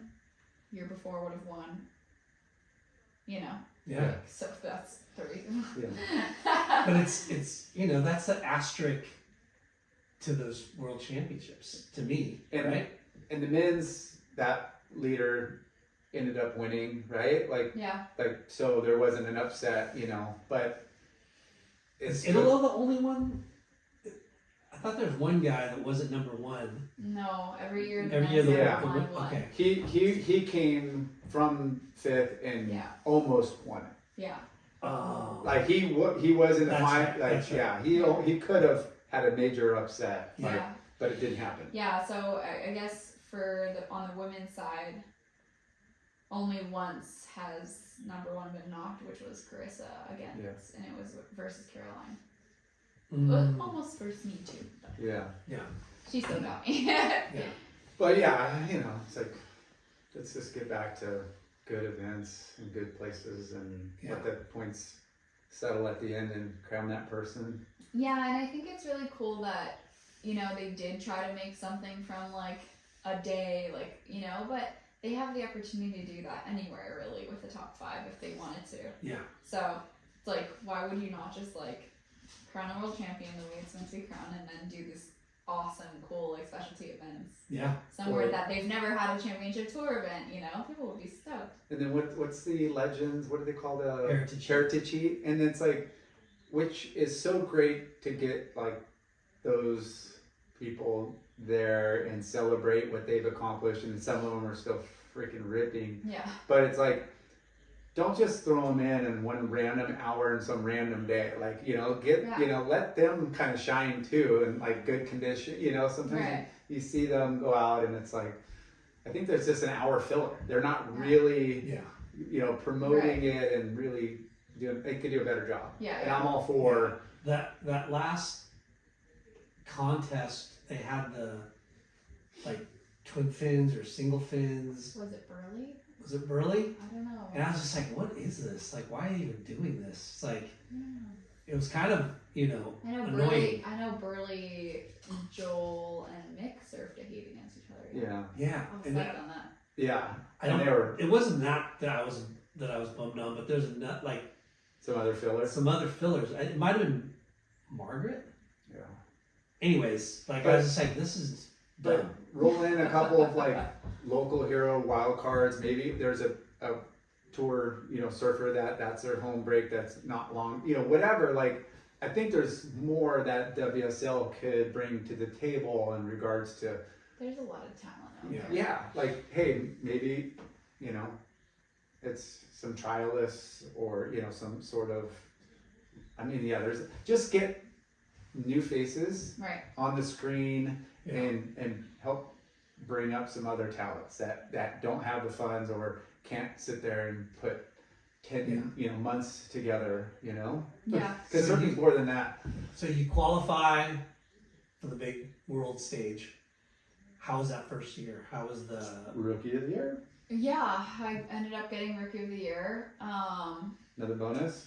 Yeah, it was pretty cool. I just remember being like, well, you know, I have no pressure when there's no cut after 5 events, you know, Yeah. like you're just there to make a name for yourself and hopefully make a few heats. And Did you feel a difference in like pressure, or talents? Like, at that stage you're like, holy shit. oh yeah, for sure. When I qualified, it wasn't like I was there to just like not beat people. Like I was trying to beat people, you know. Yeah. So it was definitely a lot more like, hey, let's take this seriously. Let's try to like put our heads down and do the work. You have to be in the top 12 at the end of the year or 16? What is the break that keeps you on? Before it used to be top 12. 12? No, it's 11. 11. Yeah. And then what was the other?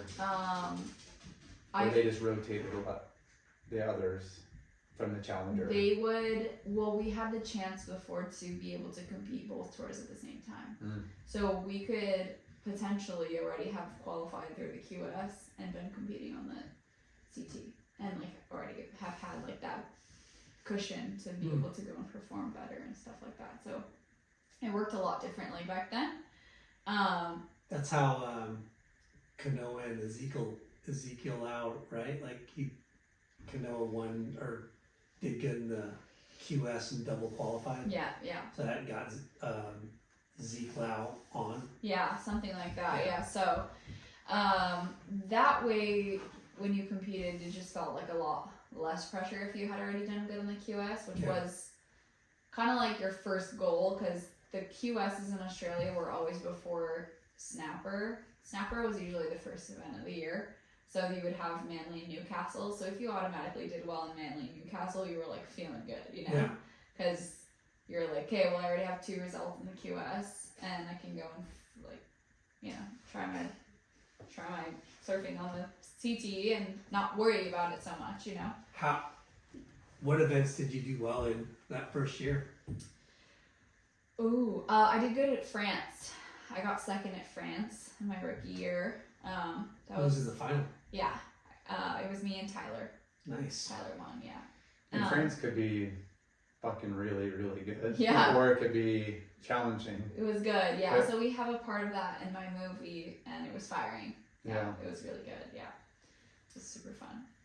And that's towards part- the end of this season, though, right? Before Yeah, that was Hawaii, towards like the end that of was the season. September, October. Was that when it was big? Yeah. And that was the big statement that you made, like, this is what we're here for? Yeah.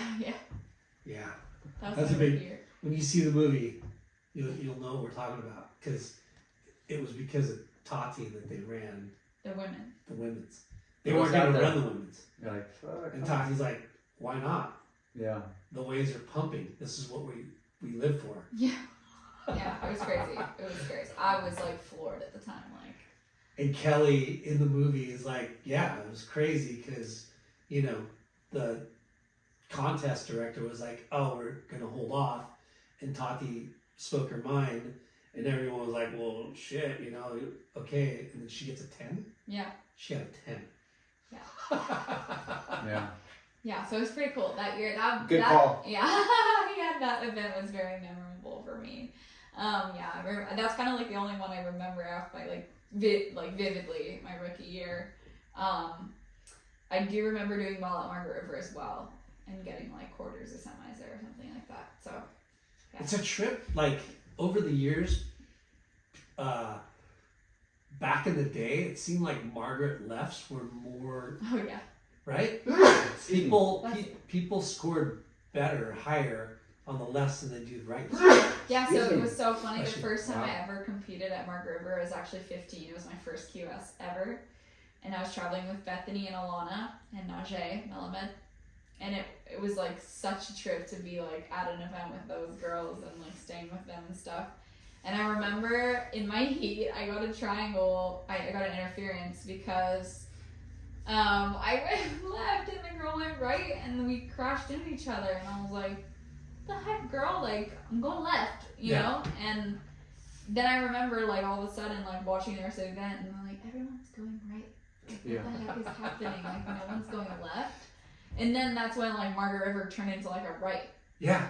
It was like the weirdest thing for me I've ever like. I was like in my mind, this is a left. Yeah. It is a left and a close out right, but does, you know, and it's weird because when they're running it before the CT and, you know, QS or challenge or whatever, it's a 4-man heat, and you didn't have wave assist or jet ski assist or anything. So if you got caught in and you had to go do the loop around, you're pretty much going to lose the heat. Yeah. You know, because of how long it would take you to get around. Yeah. And then we felt like you're getting underscored on the rights until like one time it just kind of like Switched. we're gonna start scoring the Yeah. rights I because wonder when that happened because It was. I straight up think it was the year that I was competing there. So I was like, what is happening? you know, it was the late '90s, early mid '90s, so it was a 'Cause long there's time so ago when I many was there. the Sarge videos. I don't know if you ever heard of those. Yeah, but yeah. They're like they show Margaret River, and the contests were always it looked Left. like Running lefts. left. Yeah. And I was like, oh wow. And then over the years, you start watching, you know, John winning on the rights, and you know whoever's winning on the rights. You're like, wow, I remember this place being the left. You know, Yeah. like Yeah, It was the biggest trip for me. I was like, what is this? But yeah, it's a trippy way for sure. yeah.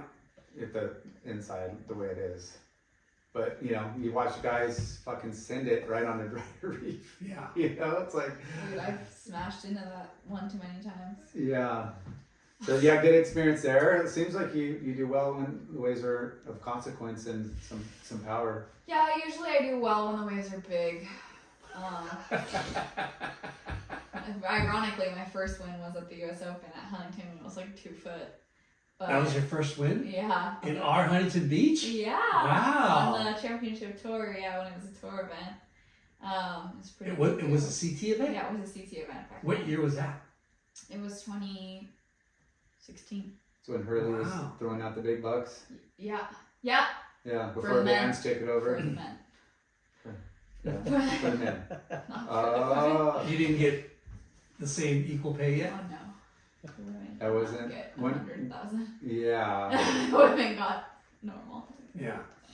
Was it like 10 G's or 20 G's? When I won, I think it was 60. Somewhere right around there, yeah. Yeah, it was 60, and the men's were 100. Wow. Still fucking good payday though. Yeah, great. Yeah. Yeah. It's good. Were the waves good? Gotta win more. Yeah, no, No. not really, but No, I mean, it it didn't can. matter. I was like, I won. Yeah. Well, that's the same thing when we talk about running waves at, you know, certain times of year at other places, you know, like France in August, Huntington, August. It's like, hey, you can maybe get lucky, but a couple months later and it lights Yeah, up and, yeah. you know, but it's You not know what this- was funny is we always, for the Ripco Grom Search Finals, we always came in October Yeah. and surfed like uppers and lowers, and it was always pumping. Always. Yeah. Yeah. Yeah, that Yeah. fall. September, October, Yeah. or yeah. That's the season. Yeah. But, Conditions and swell. Yeah. Yeah. you know, I remember sponsors. being here like during Halloween and just being like so psyched because it was like firing waves and then Offshore in the morning, Yeah. and no June gloom and crystal clear yeah, out. and it was like Halloween time for me, which was really cool because it was like all turning autumn leaves and for a YK, you really did. Yeah. Kind of cool. Yeah, I mean, how long? I mean, when you're traveling and you're on tour, where you can't just have home base in Kauai. It's just too logistically crazy. Where would you set camp up?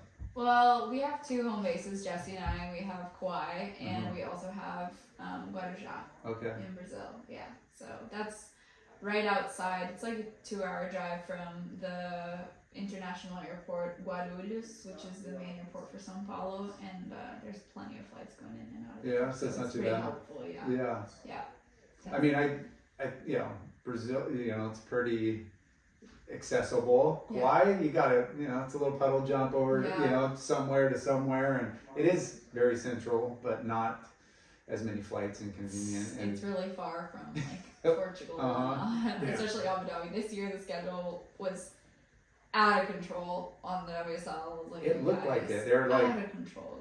People still haven't gone home for months and months since Abu Dhabi. Yeah. It's terrible. Terrible. Yeah. I don't know how they expect athletes to perform at the highest level when they're exhausted. Yeah, but their whole thing was you're going to have more time off at the end of the year. They're going to, yes, and that for me was actually really cool. I appreciated that a lot because I've never had that time off in my whole years of competing. So, for me, the first few times that we had, September all the way through January was a big deal. I loved it. But then all of a sudden you're competing after 4 months of not competing and you're wait.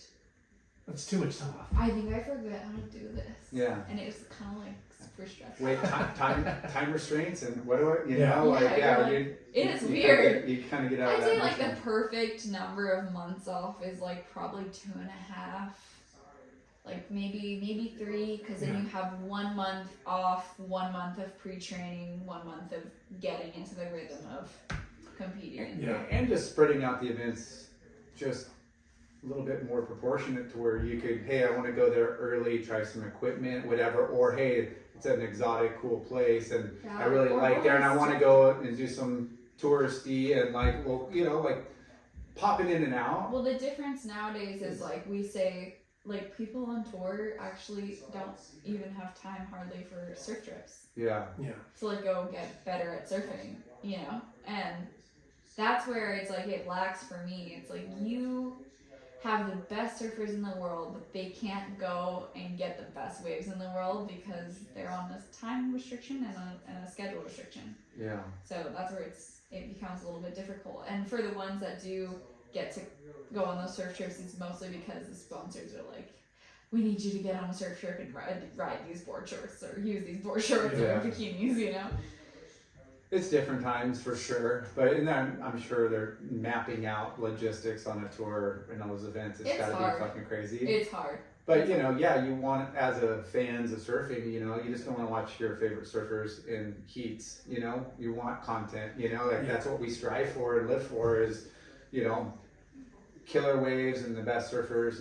So having, whether it's a sponsor forcing it or just having the athletes take time off and going and putting out and getting out, footage. For sure. It's important.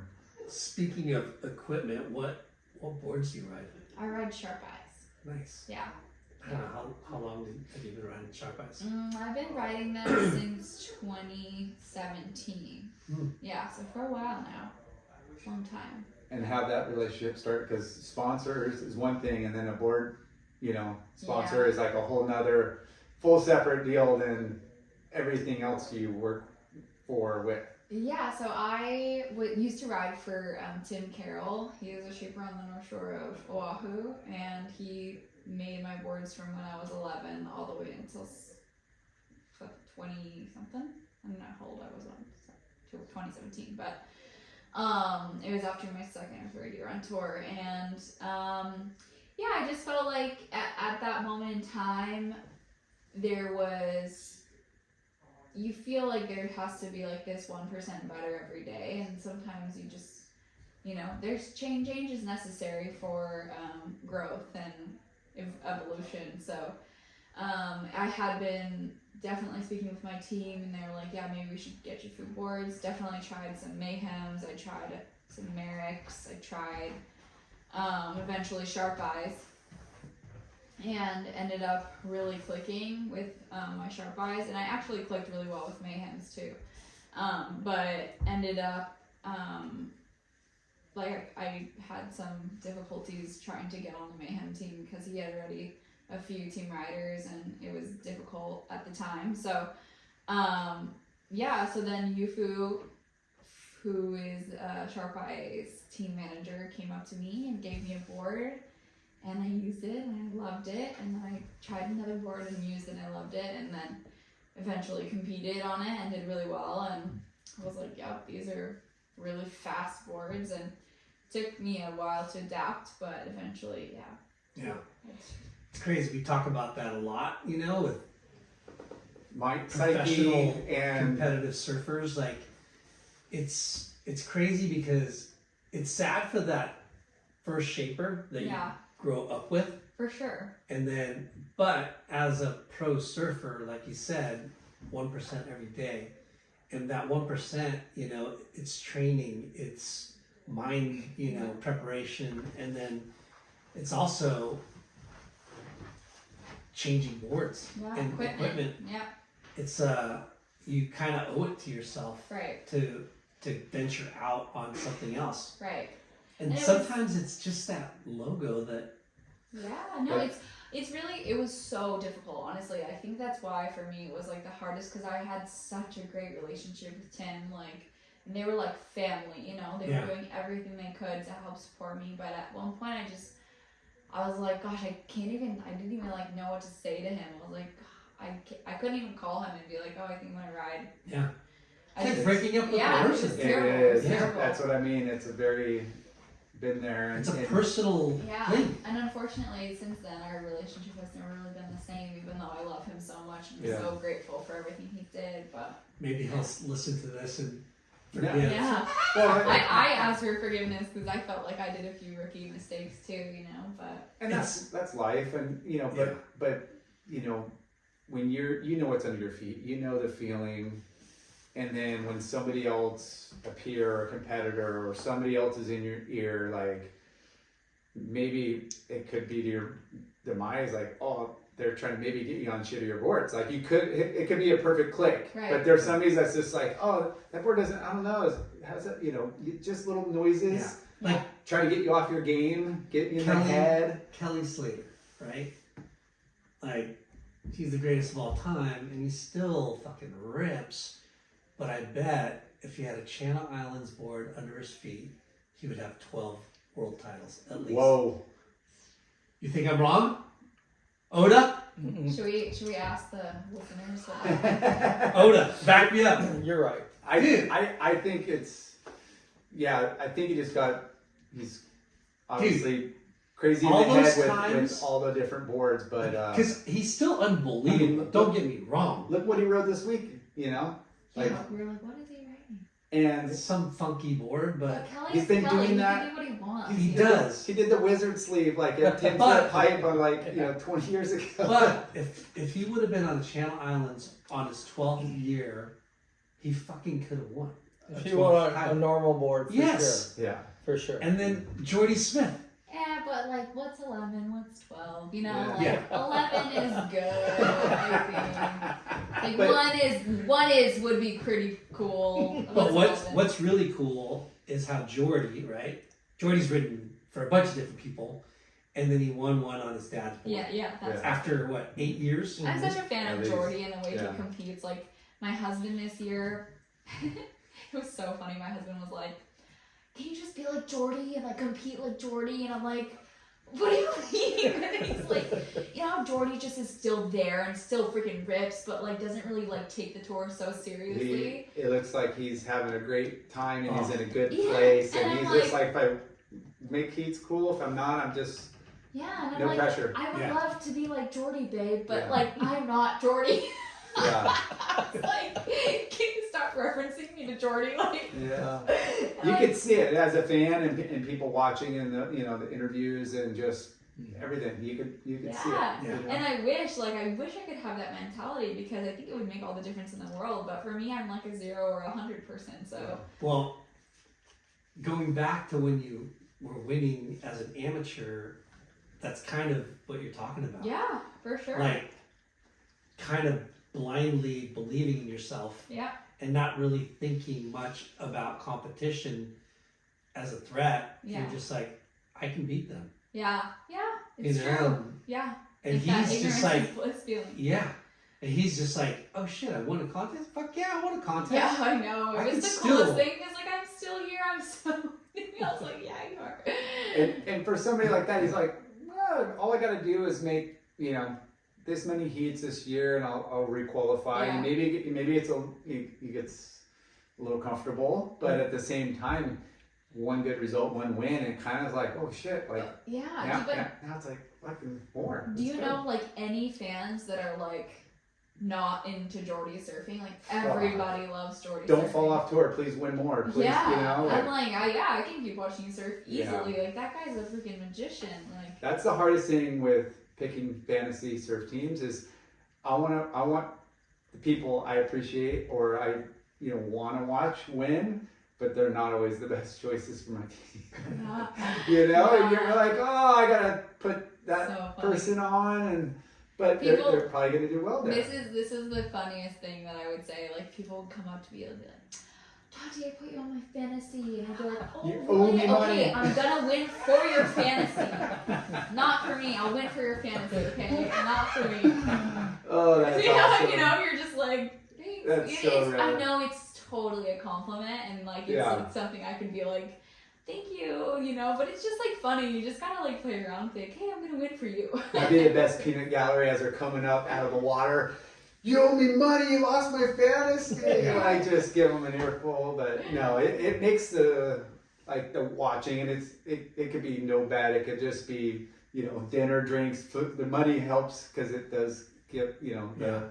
We're in a couple fantasy leagues, surfer, the old school one. And well, it's so fun. There's like 30 something people. Yeah. And it's $200 buy-in.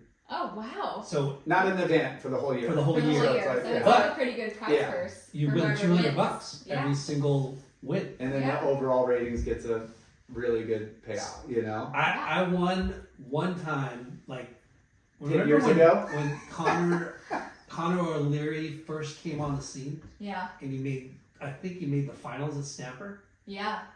I won that one. Nice. Right? And then I didn't win anything else since this year.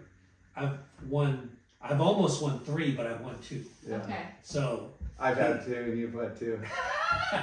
And we're in the same league, Yeah. He's number 1 in one of the leagues. But it just makes it like so much fun. Like the trash talk, but then like the root on people. It just gives a different dynamic to like why sports betting's so big. Yeah. For sure. It's friendly. We're not making any money. This is a friendly wager. Yeah. So first year, rookie of the year. Talk us through the next couple. Then it just became like life, like life on tour. Working towards becoming something better than the year previous, and I finished eventually like 4th in the world twice, and then ever since then was always trying to like get myself in the title contention and talk. So yeah, 2021 was a really big year for me because I was top 3 the whole year, so it was a really big deal, and got to compete for a world title. Obviously lost to Carissa, but I think I don't know. Touring is, for me, it's so fun. Like, it's so fun to be a surfer, but then at the same time, it's like, I've been surfing the same 10 waves for the last 10 years, and I'm like, I feel like at some point it becomes a little monotonous, and after the 2 Olympic cycles that I had, as well as competing for, championship tour events with the cut on the line and all that stuff. Yeah, we didn't even bring that up. Silver medalist. Yeah, thank you. Yeah. And I think that the WSL did so good for so long, and then I was just like, you know what? This cut thing is just totally like left field, like not like I was actually the Surfers rep at the time, and we were super upset. It was actually myself and Connor Coffin, and we tried to boycott it, and that did not work. And and honestly, we're living in an era where surfers aren't united on tour. Even though we might have the same opinions, people are just kind of scared to step out and stand up for what they believe in. And I was never that person. I was always like, whatever, let's do it, and neither was Connor. And then I think we kind of just stuck our heads out on chopping block and kind of got ridiculed, and then eventually Connor fell off tour after that. And I barely managed to stay on tour because it was just so much pressure that year to like try to manage the surfers' happiness, manage our competitive tour life, and Damned if you do, damned if you don't. Pretty You're caught much, in the yeah. middle. Like, it was terrible being caught in the middle, and eventually I stepped away from that role because I was like, you know what, I feel like no matter what, I just keep getting like stomped on and spat out, and it's just not something I care so passionately about, is speaking up and defending what I think is right, and I ended up just losing precious energy over that, and eventually, I don't want to say like I quote unquote gave up to like continue to fight for the tour, because I didn't and I never will, but I gave up that role of being the face of the fight, and I was like, you know what, I think it's time for me to focus on something else, and that's when I put my head down and focused on the world title, and eventually, you know, did really well, and found myself in 2 Final Fives. 2 or 3? 2, yeah. So, yeah, and then eventually Olympics came around, and that was my main goal. I've always wanted to be an Olympic medalist. It was something that for me was the biggest dream, actually bigger than winning a world title. So, yeah, for me to have gotten silver was a really, really big deal in my eyes. And when this year came around, my brain just was like, I can't do this right now. I hadn't missed one event in 10 years of competing, and I think I realized like there were certain things that I was like, oh yeah, like definitely if I was in my right mind would have been able to like figure out that there was jet ski assist in pipeline when nobody told me. Yeah. You know, like that first heat that we competed, it was Lakey and I was the first heat of the round, and I double checked with the officials if there was jet ski assist, and they said no. Paddled out, and all of a sudden there's jet ski assist, and I had no idea until I got in the water, you know. So, but there was like moments where I definitely would have noticed if I was in my right mindset, like, hey, like Lakey just caught a wave, she got out in one second, Yeah. like, but yeah. So, where'd you come from? I wasn't noticing those tiny things that like normally if you're locked in, you notice all these things, and then eventually Abu Dhabi came around, a pool event, which for me is not anything like surfing in an ocean and being aware of your surroundings. It's mostly like if you can perform to the level you need to get the score to make the heat or whatever. And yeah, I thought I was surfing and pretty decent. Mother Nature and the condition, all the elements that like make it surfing what it is. Like those are wave pools. Yeah, it's like it shouldn't be boring. a CT event. Yeah, it should be a specialty event. I think it could be specialty for sure, but here's the thing: is like as a surfer, like I definitely don't hate it because it's so much fun. Yes, I love surfing. You know, like I love it. So I like if we have to, I don't want to watch a contest. If we're gonna have to surf and make money doing It's it, like great. But like I know it's terrible for the spectators. Feat of engineering and incredible wave, and it should be highlighted as, you know, what it is, like an unbelievable man-made wave. But for competing, it's just like yeah, it's pretty it's pretty hard to watch. My husband commentated that event, and he was like, by the way, that's the hardest event. Jesse's a breath of fresh air on the commentary team. Thank you. Yeah, I was watching heats on my drive today, and you know, when he comes on and starts talking, I'm like, that was a good, you know, commentary right there. Yeah, thank you. He does a really freaking good job. Yeah, I'm biased because he is my husband. Yeah. But yeah, I do. The coolest part is he's been showing me some messages that he's gotten from people that he's looked up to, you know, forever. That's right. People like, you know, it's hard, you know. Yeah. You're Tosh, Joel, you know, like they're messaging him, being like, "Yeah, Jesse, you're ripping. It's That's so rad. good," you know, and he's like, "Babe, what?" Yeah. He's like totally like. He's not like a fanboy, but he's just stoked that they're stoked, you know? Heck yeah. Yeah, so. Those are two iconic, you know, right. people. Who are surfing. You get a compliment? Yeah, of course. And you're throwing yourself as a public figure, so you're going to get ridiculed when you're not doing anything wrong, and when you do mess up, it's going to come regardless. Sure. But, you know, we always say, like, if you're a surfer and you rip, like, your status is, like, here. And if you're a commentator and you rip, Yeah. like your status goes up as well. Because if you have authenticity, and you're genuine, and your reputation and your talent backs you up, that's even a greater. Yeah. Thank you you. people listen to that even more. Yeah. Or put weight into that. Well, to me, Jesse still could be as good as he's some of the still guys on ripping. tour. Like, if he went back to a normal shortboard, which he still rips on all of his albums, but he just surfs more artistically, I think. If he went back to his normal shortboard, he would totally be good enough to go. Crazy how album is like snatching up all kinds of gnarly, like it's pretty peripheral cool. gnarly surfers. I know. Right? Yeah. Victor, Coco, Asher, Jack Freestone. Freestone, Alana. Margot. Yeah. Like, there's some gnarly people on. And all of those surfers in their right have their own, style, of course. Yeah. But they also have like a good social media presence. Yeah. It's not like any of those guys, like the album is promoting them and now they're somebody. They've all been somebody. Yeah. That now they're like, it's cool. Right. Yeah. Yeah. That have albums under the feet. Yeah. For sure. Yeah. Yeah. It's fun to watch. Fun. I wanted to, Those guys are up. before we start talking about Marble in the Jar, I wanted to ask you about a scene. I forget what it was on, but it was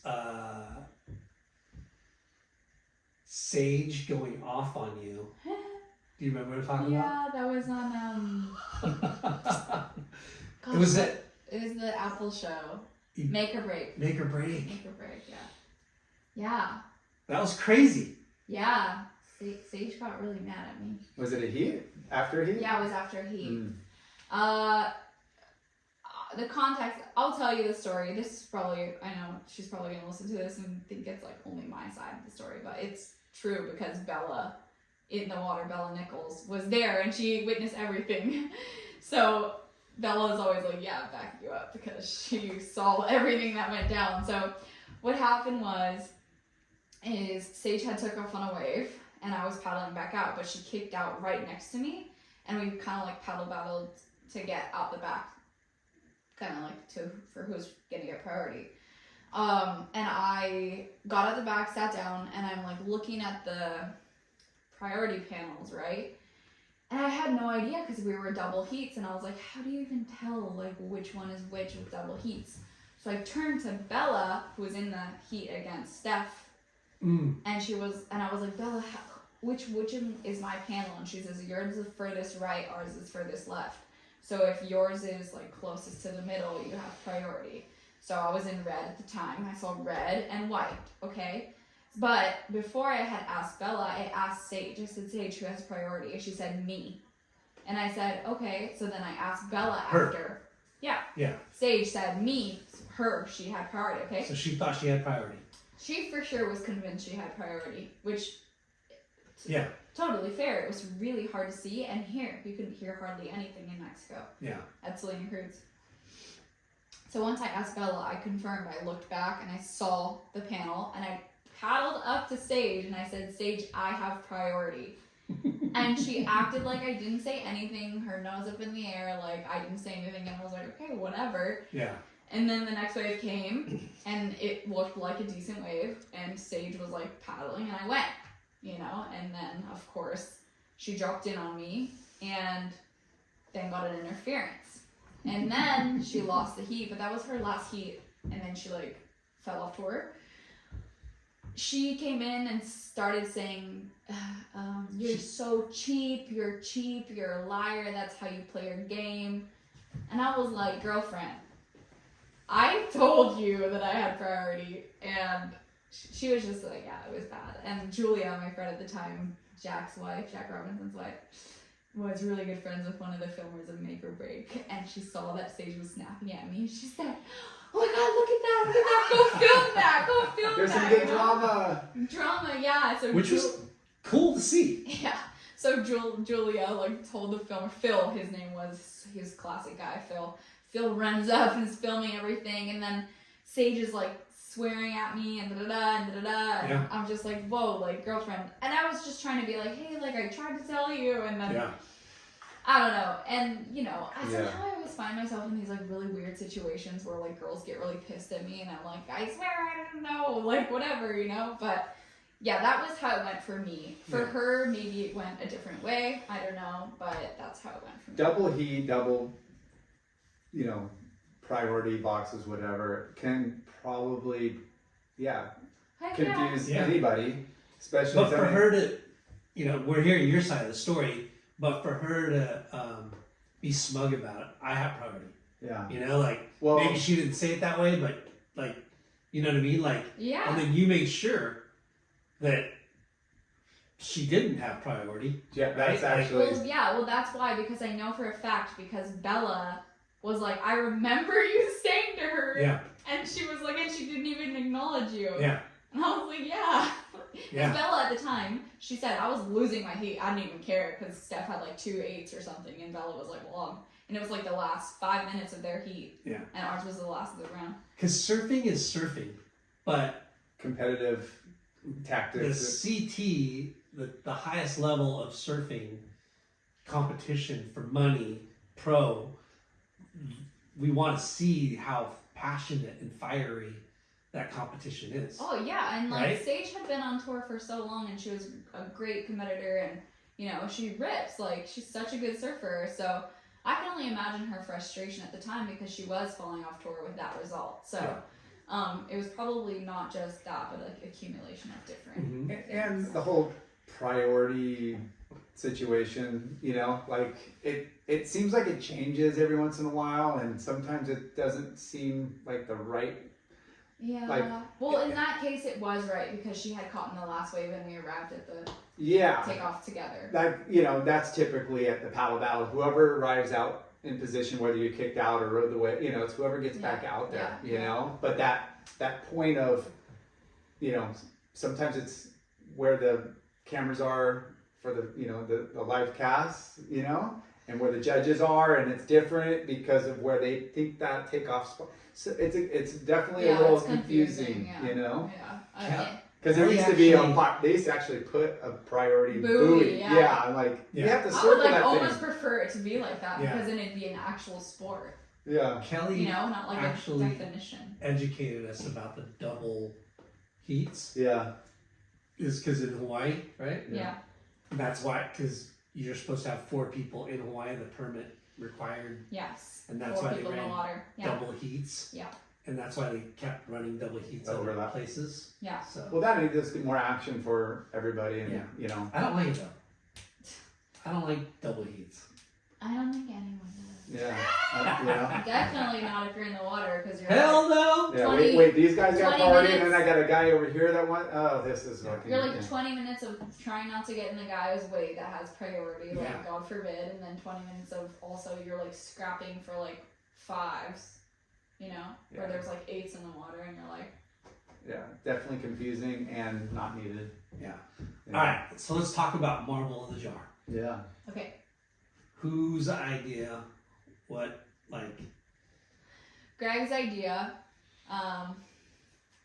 Greg contracted Scott to sort through 65 terabytes of footage over the last 10 years. Yeah, a lot of footage. And did Greg film you for 10 years?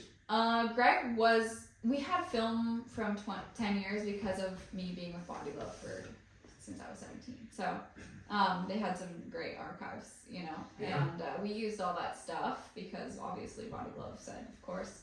And WSL also provided us with a lot of footage as well. And so the whole Marble in the Jar thing. Yeah.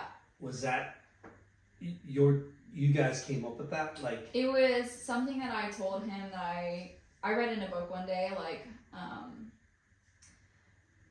every day you have to like count your marbles in the jar, like acknowledge the marbles, which are basically the small wins throughout your day, because at the end of the day your jar is going to be full. And a small win can be anything from waking up in the morning to brushing your teeth to washing the dishes and making breakfast, whatever. But each one of those is a marble. So eventually at the end of the day you have a full jar, and that's how full your cup should be. It's like it's like a saying where you're still winning, no matter what. And count your blessings. Count your blessings. The motivational. Yeah, be positive. And so I told him one day about that, and he was like, I love that, let's use it. So when he was on tour with me, traveling, he would constantly ask me, any marbles, or come tell me, like, whatever, the marbles. And so keep tabs. I'd be like, I've lost my marbles, bro. Yeah. A lot of the times it was like, you're taking out. No, just kidding. My Miss Dramatic, no marbles today. No, there's definitely one of those scenes in the movie. But, yeah, so he rolled with it for the years that we were on tour together, and I think it really, like, made an impact for his life as well, seeing, like, all of his small wins and things like that. Even though he was already such a positive person, it just makes all the difference in the world to be reminded also by someone else and not create your own positivity all the time. Does that make sense? Yeah. So he eventually, when we were tasked with making a movie for Rockstar originally, he was kind of lost because we went on a trip and like did not score. And we were supposed to make a movie for Rockstar of the trip, and it was one of his last trips he took with us. And it ended up being like really terrible, and he kept like going in circles with this like, maybe I should make a movie about this, or maybe I should make a movie about that, or like, what should I do? And then one day he said, I know what I'm gonna do. I'm gonna make a movie, like a full-length movie, and I'm gonna call it A Marble in the Jar. And it's gonna be about you. And I was like, what? Like, Odin and I looked at each other like, this guy is crazy, like, but you couldn't say anything to him at the time because you just like, he's such a ball of like happiness and light and just positive vibrations, and you're just like, I don't want to crush his dreams, so we were like, okay, sounds good. And so every so often Odin and I would call each other and be like, have you heard anything about the movie? And be like, not yet. When did he come up with this? Like, how long ago? This was June of last year. Oh wow. June of last year, and then he eventually contracted Scott to do the editing for him because it got too hard. Eventually, he started editing the movie himself, but then it got to a point where he couldn't click the mouse anymore, and he had to hire Scott. When did the marble thing start? The Marvel thing started in 2021 when we were on tour together, yeah. And when did he got diagnosed in 2023. Okay. Yeah, the footage he probably had to go through too probably took a considerable amount of time. Oh, yeah. So, that's a lot of footage, and that's a mastermind to be able to get through all that and pull out like the important stuff, And how crazy is it and cool and kind of humbling that he chose to do a movie on you. Yeah, honestly, there were so many interviews where I would be like, why are we doing a movie about me? We should be doing this about you, like, just fighting through my tears. And just because everyone knew what kind of person Greg was, like, he was just the kind of person you made a movie about because he's the cool one. He's the one that inspired so many people and touched so many lives and did so many cool things, like, like with all of his films with Taylor Steele, and then the drive-through series, and then continuing on to tour with me and being Karisha's mentor and stuff like that. Like, that's the kind of person you make a movie about, Yeah. But I think though yes, you're absolutely right, but I think it's still amazing that you two had such a great relationship, and that's a cool motivational thing, a marble in the jar is such a cool story that he thought it was so important to tell. The world, because the world right now, it's not an easy place to live in. It's hard, It's so hard. It's hard for young girls who compare themselves to other people constantly, or young men who do the same, It's a way of living to create this simplicity about, like, life, Like, sometimes we can think so deeply about certain things in our lives or overthink, and I don't know, just like think that we're nothing, when really that's not true. Like, we have this capability of being able to tell ourselves a different story. I think humans like to overcomplicate, as a general conscious, like we try to overcomplicate things, or blow it up more than it is, and it's because we see and social media and the who's who, like it's easy to kind of easily start judging yourself, and it's like you're just everybody else is in similar situations, or just change your address. Yeah, right. That's it. And so I think Greg, when he decided to make the movie, he wanted it to be more of a story of look at the positive wins you can acknowledge throughout your life, and even if you fail, you're still winning. So.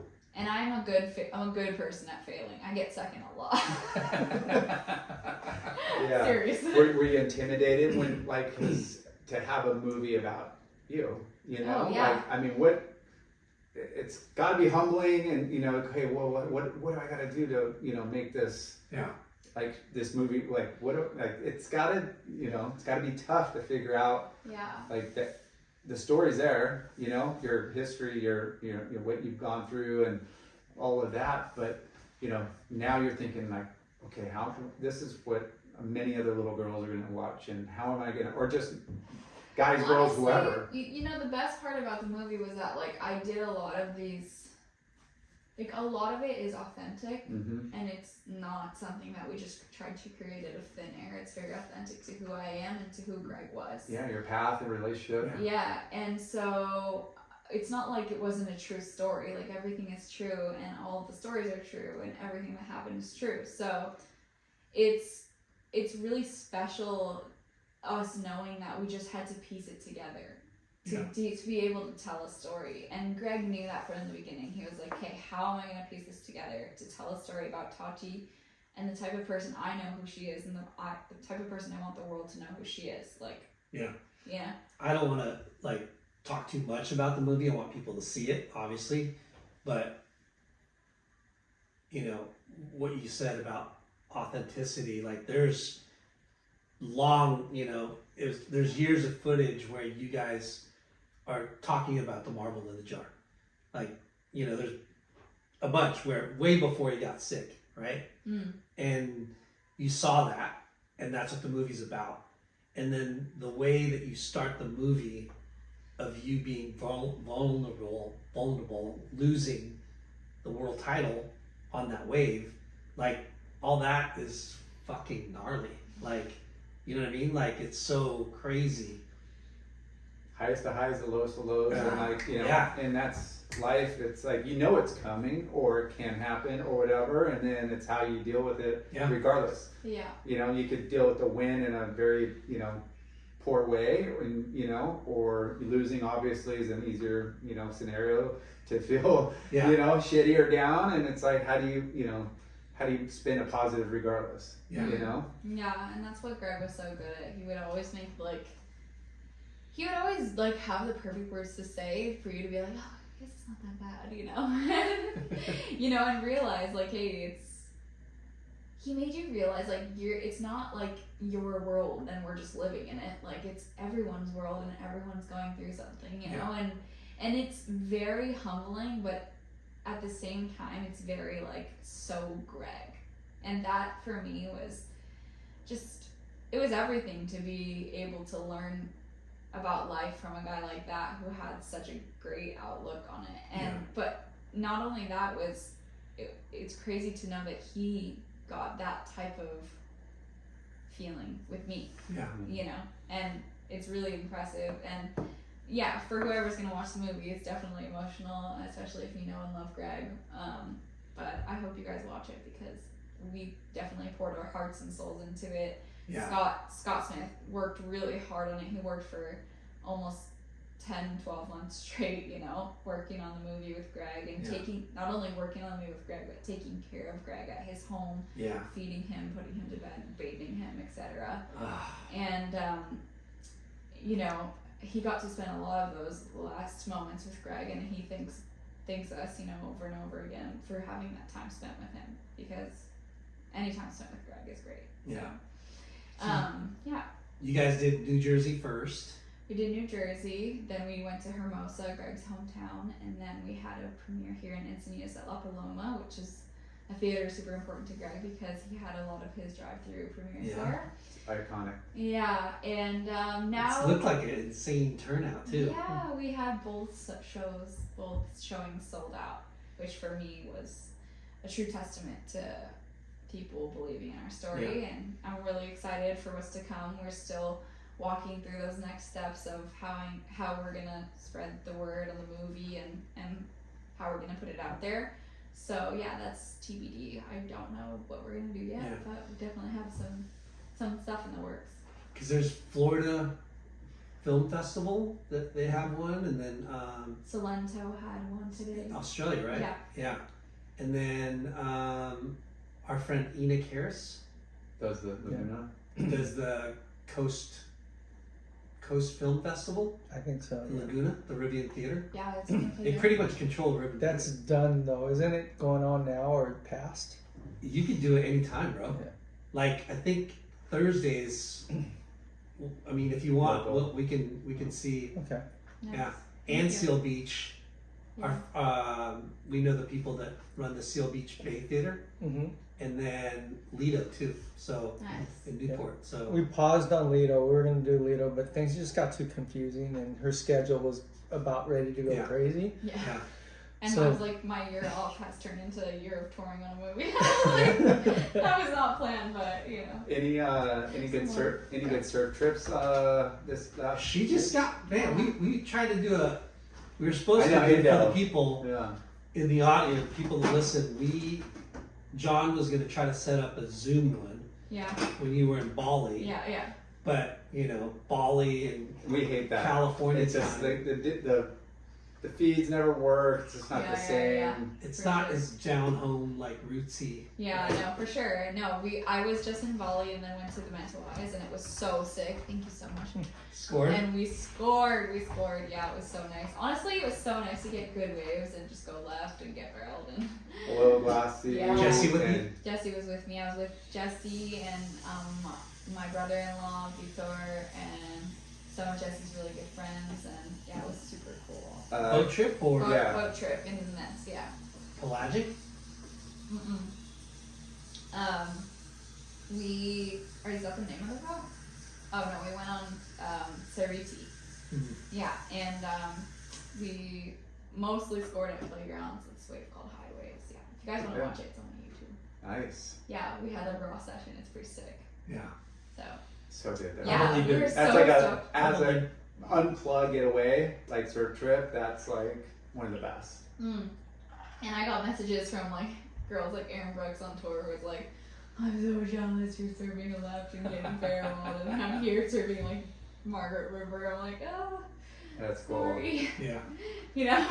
I mean, I wish the tour was able to mix up locations more. I wish that too. For me, in a perfect world, the tour needs to get switched up more. Like you mentioned it earlier, like 10 years on tour going the same waves and whatever, and some you have good experiences and good placements and some you don't, and sometimes it's just like roll the dice on conditions. But as a fan and as people go on, you want changes. You want and when Rip Curl was doing the search location and it kind of concealed it, like up until like I think the tour was like launching the locations, and it just made it, I don't know, cool. Like Bara, like that was one of the best. Yeah, like anytime there's a new event, it was cool. Like Bara, like G-Land, like Uluwatu when Margaret River got canceled because of the shark attack.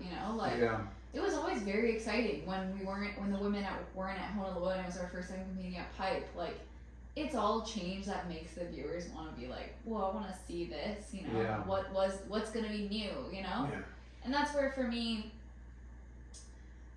I just like, I love surfing, I love competing, but I love being able to, adaptability is my strong suit. Like, I'm really good at adapting, and I feel like I've done a lot of adapting, especially if like the conditions change and stuff, but then all of a sudden I'm like, surf this condition this many times at this many places at this many hours. Yeah. This many days, you know, like, so it's just like at some point it becomes almost like monotonous, like black and white, like, and it's like that's not what you want. You just want to be able to be like psyched, you know. Yeah. And usually you are psyched if the waves are firing, but like I can name off the top of my head how many events were actually firing the last 3 years, you know. When the conditions are going off and Yeah. nobody complains, but you know, there's so many good waves around this planet, you know, Yeah. like so many, And that, so much potential, and especially with like new audiences. and just being able to like bring surf and culture and stuff and highlight those destinations, you know, around, like uplift some of those communities and some of the places. And that's where I feel like the WSL, like, oh, it's a lay day, they're in Western, we're wine tasting, and it's like there's so much more, like there's so many good practice waves around there, and there's people, you know, like I think they could do more of behind the scenes For sure. and kind of getting those places, like, Yeah. like I've been to Western Australia a lot, you know, I've been a long time, but that's one of my favorite places. If somebody said like, hey, where would you want to go right now, that'd probably be on my top 5 For sure. in the world, because it's so killer. So many good waves. Waves and so many beautiful beaches. yeah, it's very raw and old school, and then of course killer food and wineries and all of that on top of it. So But yeah, change is good. so you took the year off. You're back on tour next year. Yeah, we'll see. Maybe. There's a few factors, right? The factors are who's going to be awarded the wild cards. There's a few of us that aren't competing, including myself, Steph, and Joanne. So depending on who applies and who gets it, as well as there's rumors of Carissa possibly coming back, which I don't know how true that is or not. And if for some reason Carissa and Steph apply, they're both world champions, so they would get it before me. Mm-hmm. So yeah, there's definitely like scariness to it, all unknown, but like I said, change is really good and I needed it. Yeah. So I don't know. I can't base my life on people saying what if or when or whatever. I Yeah, just base be my ready. life on just making decisions. Stay on top of your game and stay tuned up and be ready. Yeah, and like Yeah. life is not only about surfing for me; it's about everything in between. So Yeah. So Yeah. you made Marble in a Jar. Is there any other cinematic projects? we are trying to get our vlogs going again. We actually did a project with Body Love this last March, I believe it was. We went to Unstad in Norway and did like a small film, a short film, on that trip in Unstad. It was really cool. So that's on Body Love's YouTube. It's just a short film for free. And It's already out. yeah, it's out. It's called Dear Love, yeah. And it's, gosh, what a beautiful place. That was just like one of my favorite trips I've ever been on, like cold water surfing. I was like stoked on it. Definitely something I would do again. And Cold water, you know, there's a lot of good waves. So we're talking about waves, and everybody Yeah. wants to go somewhere, you know, board shorts and bikinis, because that's temperamental and killer. But there's a lot of good waves in like So some cold many. climate like zones too, you know, yeah, and then that probably don't get, you know. recognition, Yeah. yeah, for sure. Yeah, that's kind of like what Jesse for sure is like down for cold water, because the majority of the time there's no one in the water. Yeah. Whereas like Indo, there's like Fuck. 25 boats in the water, and you're like, what is this? You know. So the cold water thing is definitely where it's at. I think for Yeah. people who want to get good waves without anybody around, yeah, you have to You have to suffer a little, but you have to deal with the elements, and that's, you know. it's kind of like, mean, but that's like core surfing though, you know, like, Yeah. Yeah. right? And about the core surfing part, like we ultimately are core surfers. We don't need like to be pampered. We just want to get good waves. Right. Yeah. That's like the point, you know, like. Yeah, and you know, if that's a deal breaker, you got guys or girls on tour that are comfortable and just want it easy and some tour tropical, and then you got others that are like, fucking mix it up and let's go to some kind of not sketchy, but someplace that's maybe it's not 5-star, like whatever. Like let's change. Let's go to Ireland. Dude, there's a lot of good waves there, and it's not even that cold. It is in the north, but yeah. Well, like Chile, Peru, Yeah. like I said, Costa Rica, that's warm, like great waves, Panama. Yeah. There's plenty of waves in the world, plenty. So many. Yeah.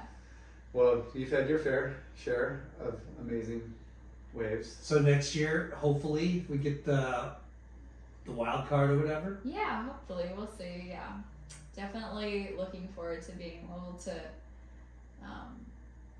try my luck at competing again. I don't know if I'm anywhere near ready, but we'll see. Yeah. Yeah, or if I will be ready at that time, But, well, one of the perks of having a WSL husband commentator is you get to travel to places with him too, right? I mean, not for free. I have to pay. He travels for free. I gotta pay. Yeah. Which I would never go to. Sorry, love. Sorry, Jesse, but I would never go on the tour with him if I wasn't surfing. Yeah. Yeah, why would I go show up to a wave with 200 of the best, athletes on the planet, like all competing to surf? No, I want to go opposite over there. Yeah. Yeah, in my luck, Jesse's not full time yet. Yeah. He's lucky enough to be able to choose the events he wants to go to. So. That's cool. Yeah. And that's also good, like the change up on simulcast and like the different personalities and stuff. It's like I don't want to listen to the same 3 or 4 people. Yeah. Like bring in some local talent. And again, I appreciate it's got to be hard to fill out all that time. Yeah. Anybody that's in front of the mic, pretty much live all day. That's a fucking It's a hard job. That's a hard job. Yeah, and it's also you're creating like Joe. The amount of information that Joe has stored in his brain is incredible. He is crazy. Yeah. Encyclopedia. Yeah. Well, awesome. We don't have any other tour premiere dates, right? Not yet. No. Okay. Yeah. Well, let us know and we'll pump it through our, We're gonna launch Social this Friday, so Okay, sounds great. yeah. Awesome. And anything else you want to promote? So sponsors are Body Glove, Rockstar, Sharp Eye. Oh, I have a lot. Banco do Brasil, which is Bank of Brazil. I have What is it? Bank of Brazil. Oh shit. Yeah. I have Rockstar, Body Glove, Youth Theory, which is my supplements that I love. I'm a supplement really. And then I have Bonsai Bowls and Hell yeah, you do. yeah, Ford Brazil, Ford the car, so that's pretty cool. And then Sick. yeah, and Settle. sorry. Settle. Oh yeah, Corona Zero. I forgot Corona, of course. Nice. Yeah, Corona. Yeah, those guys are the best. They're so supportive. Awesome. Non-alcoholic. Non-alcoholic. Yeah. Sweet. Yeah. So, yeah, and they're really like super cool with they have like a clause in their contracts where they will continue to support athletes even if they need a break. So it's pretty cool. It's good. Yeah. So yeah, very grateful to my sponsors. Super grateful to my family, my husband, and yeah. Awesome. Yeah. Thanks guys for having me. Thank you for your time and congrats on your success in the movie. And I haven't seen it. I was out of town. I got invited. Thanks, I'll see it soon for sure. I'm excited to see it, and we got some parting gifts for you too. Yeah. Thank you. A little plug for our sponsors, Earth Pack. They make all your merchandising needs. We got cool Late Night with Chalky hat for you and some stickers. Thank you. Got the Ola gift card. Scotia Industries, maybe you can revisit. Oda. I'm gonna use this, eat this. Yes. Mexican food. Yeah. Ola. So that is you can use that at Ola Mexican food or the Brant Okay. or Mahe. Okay, sounds good. Epic. And they're all different cuisines. Epic. Yep, and then Scotia, I think what did you say you like the battery charger or the? She's gonna do the speaker. Speaker. I stole the tiny magnetic speaker over there. Yeah. It's in my room. Yeah. It's already hooked up on the wall. Awesome. Yeah. Cool. Thank you Well, guys. thank you. Thanks for sitting down and giving us your time and talking about your time with Greg and hopefully next year you're on tour and we can do this again. Yeah. Sounds like a plan. Thank you guys. Let's go. Thank you. Bye.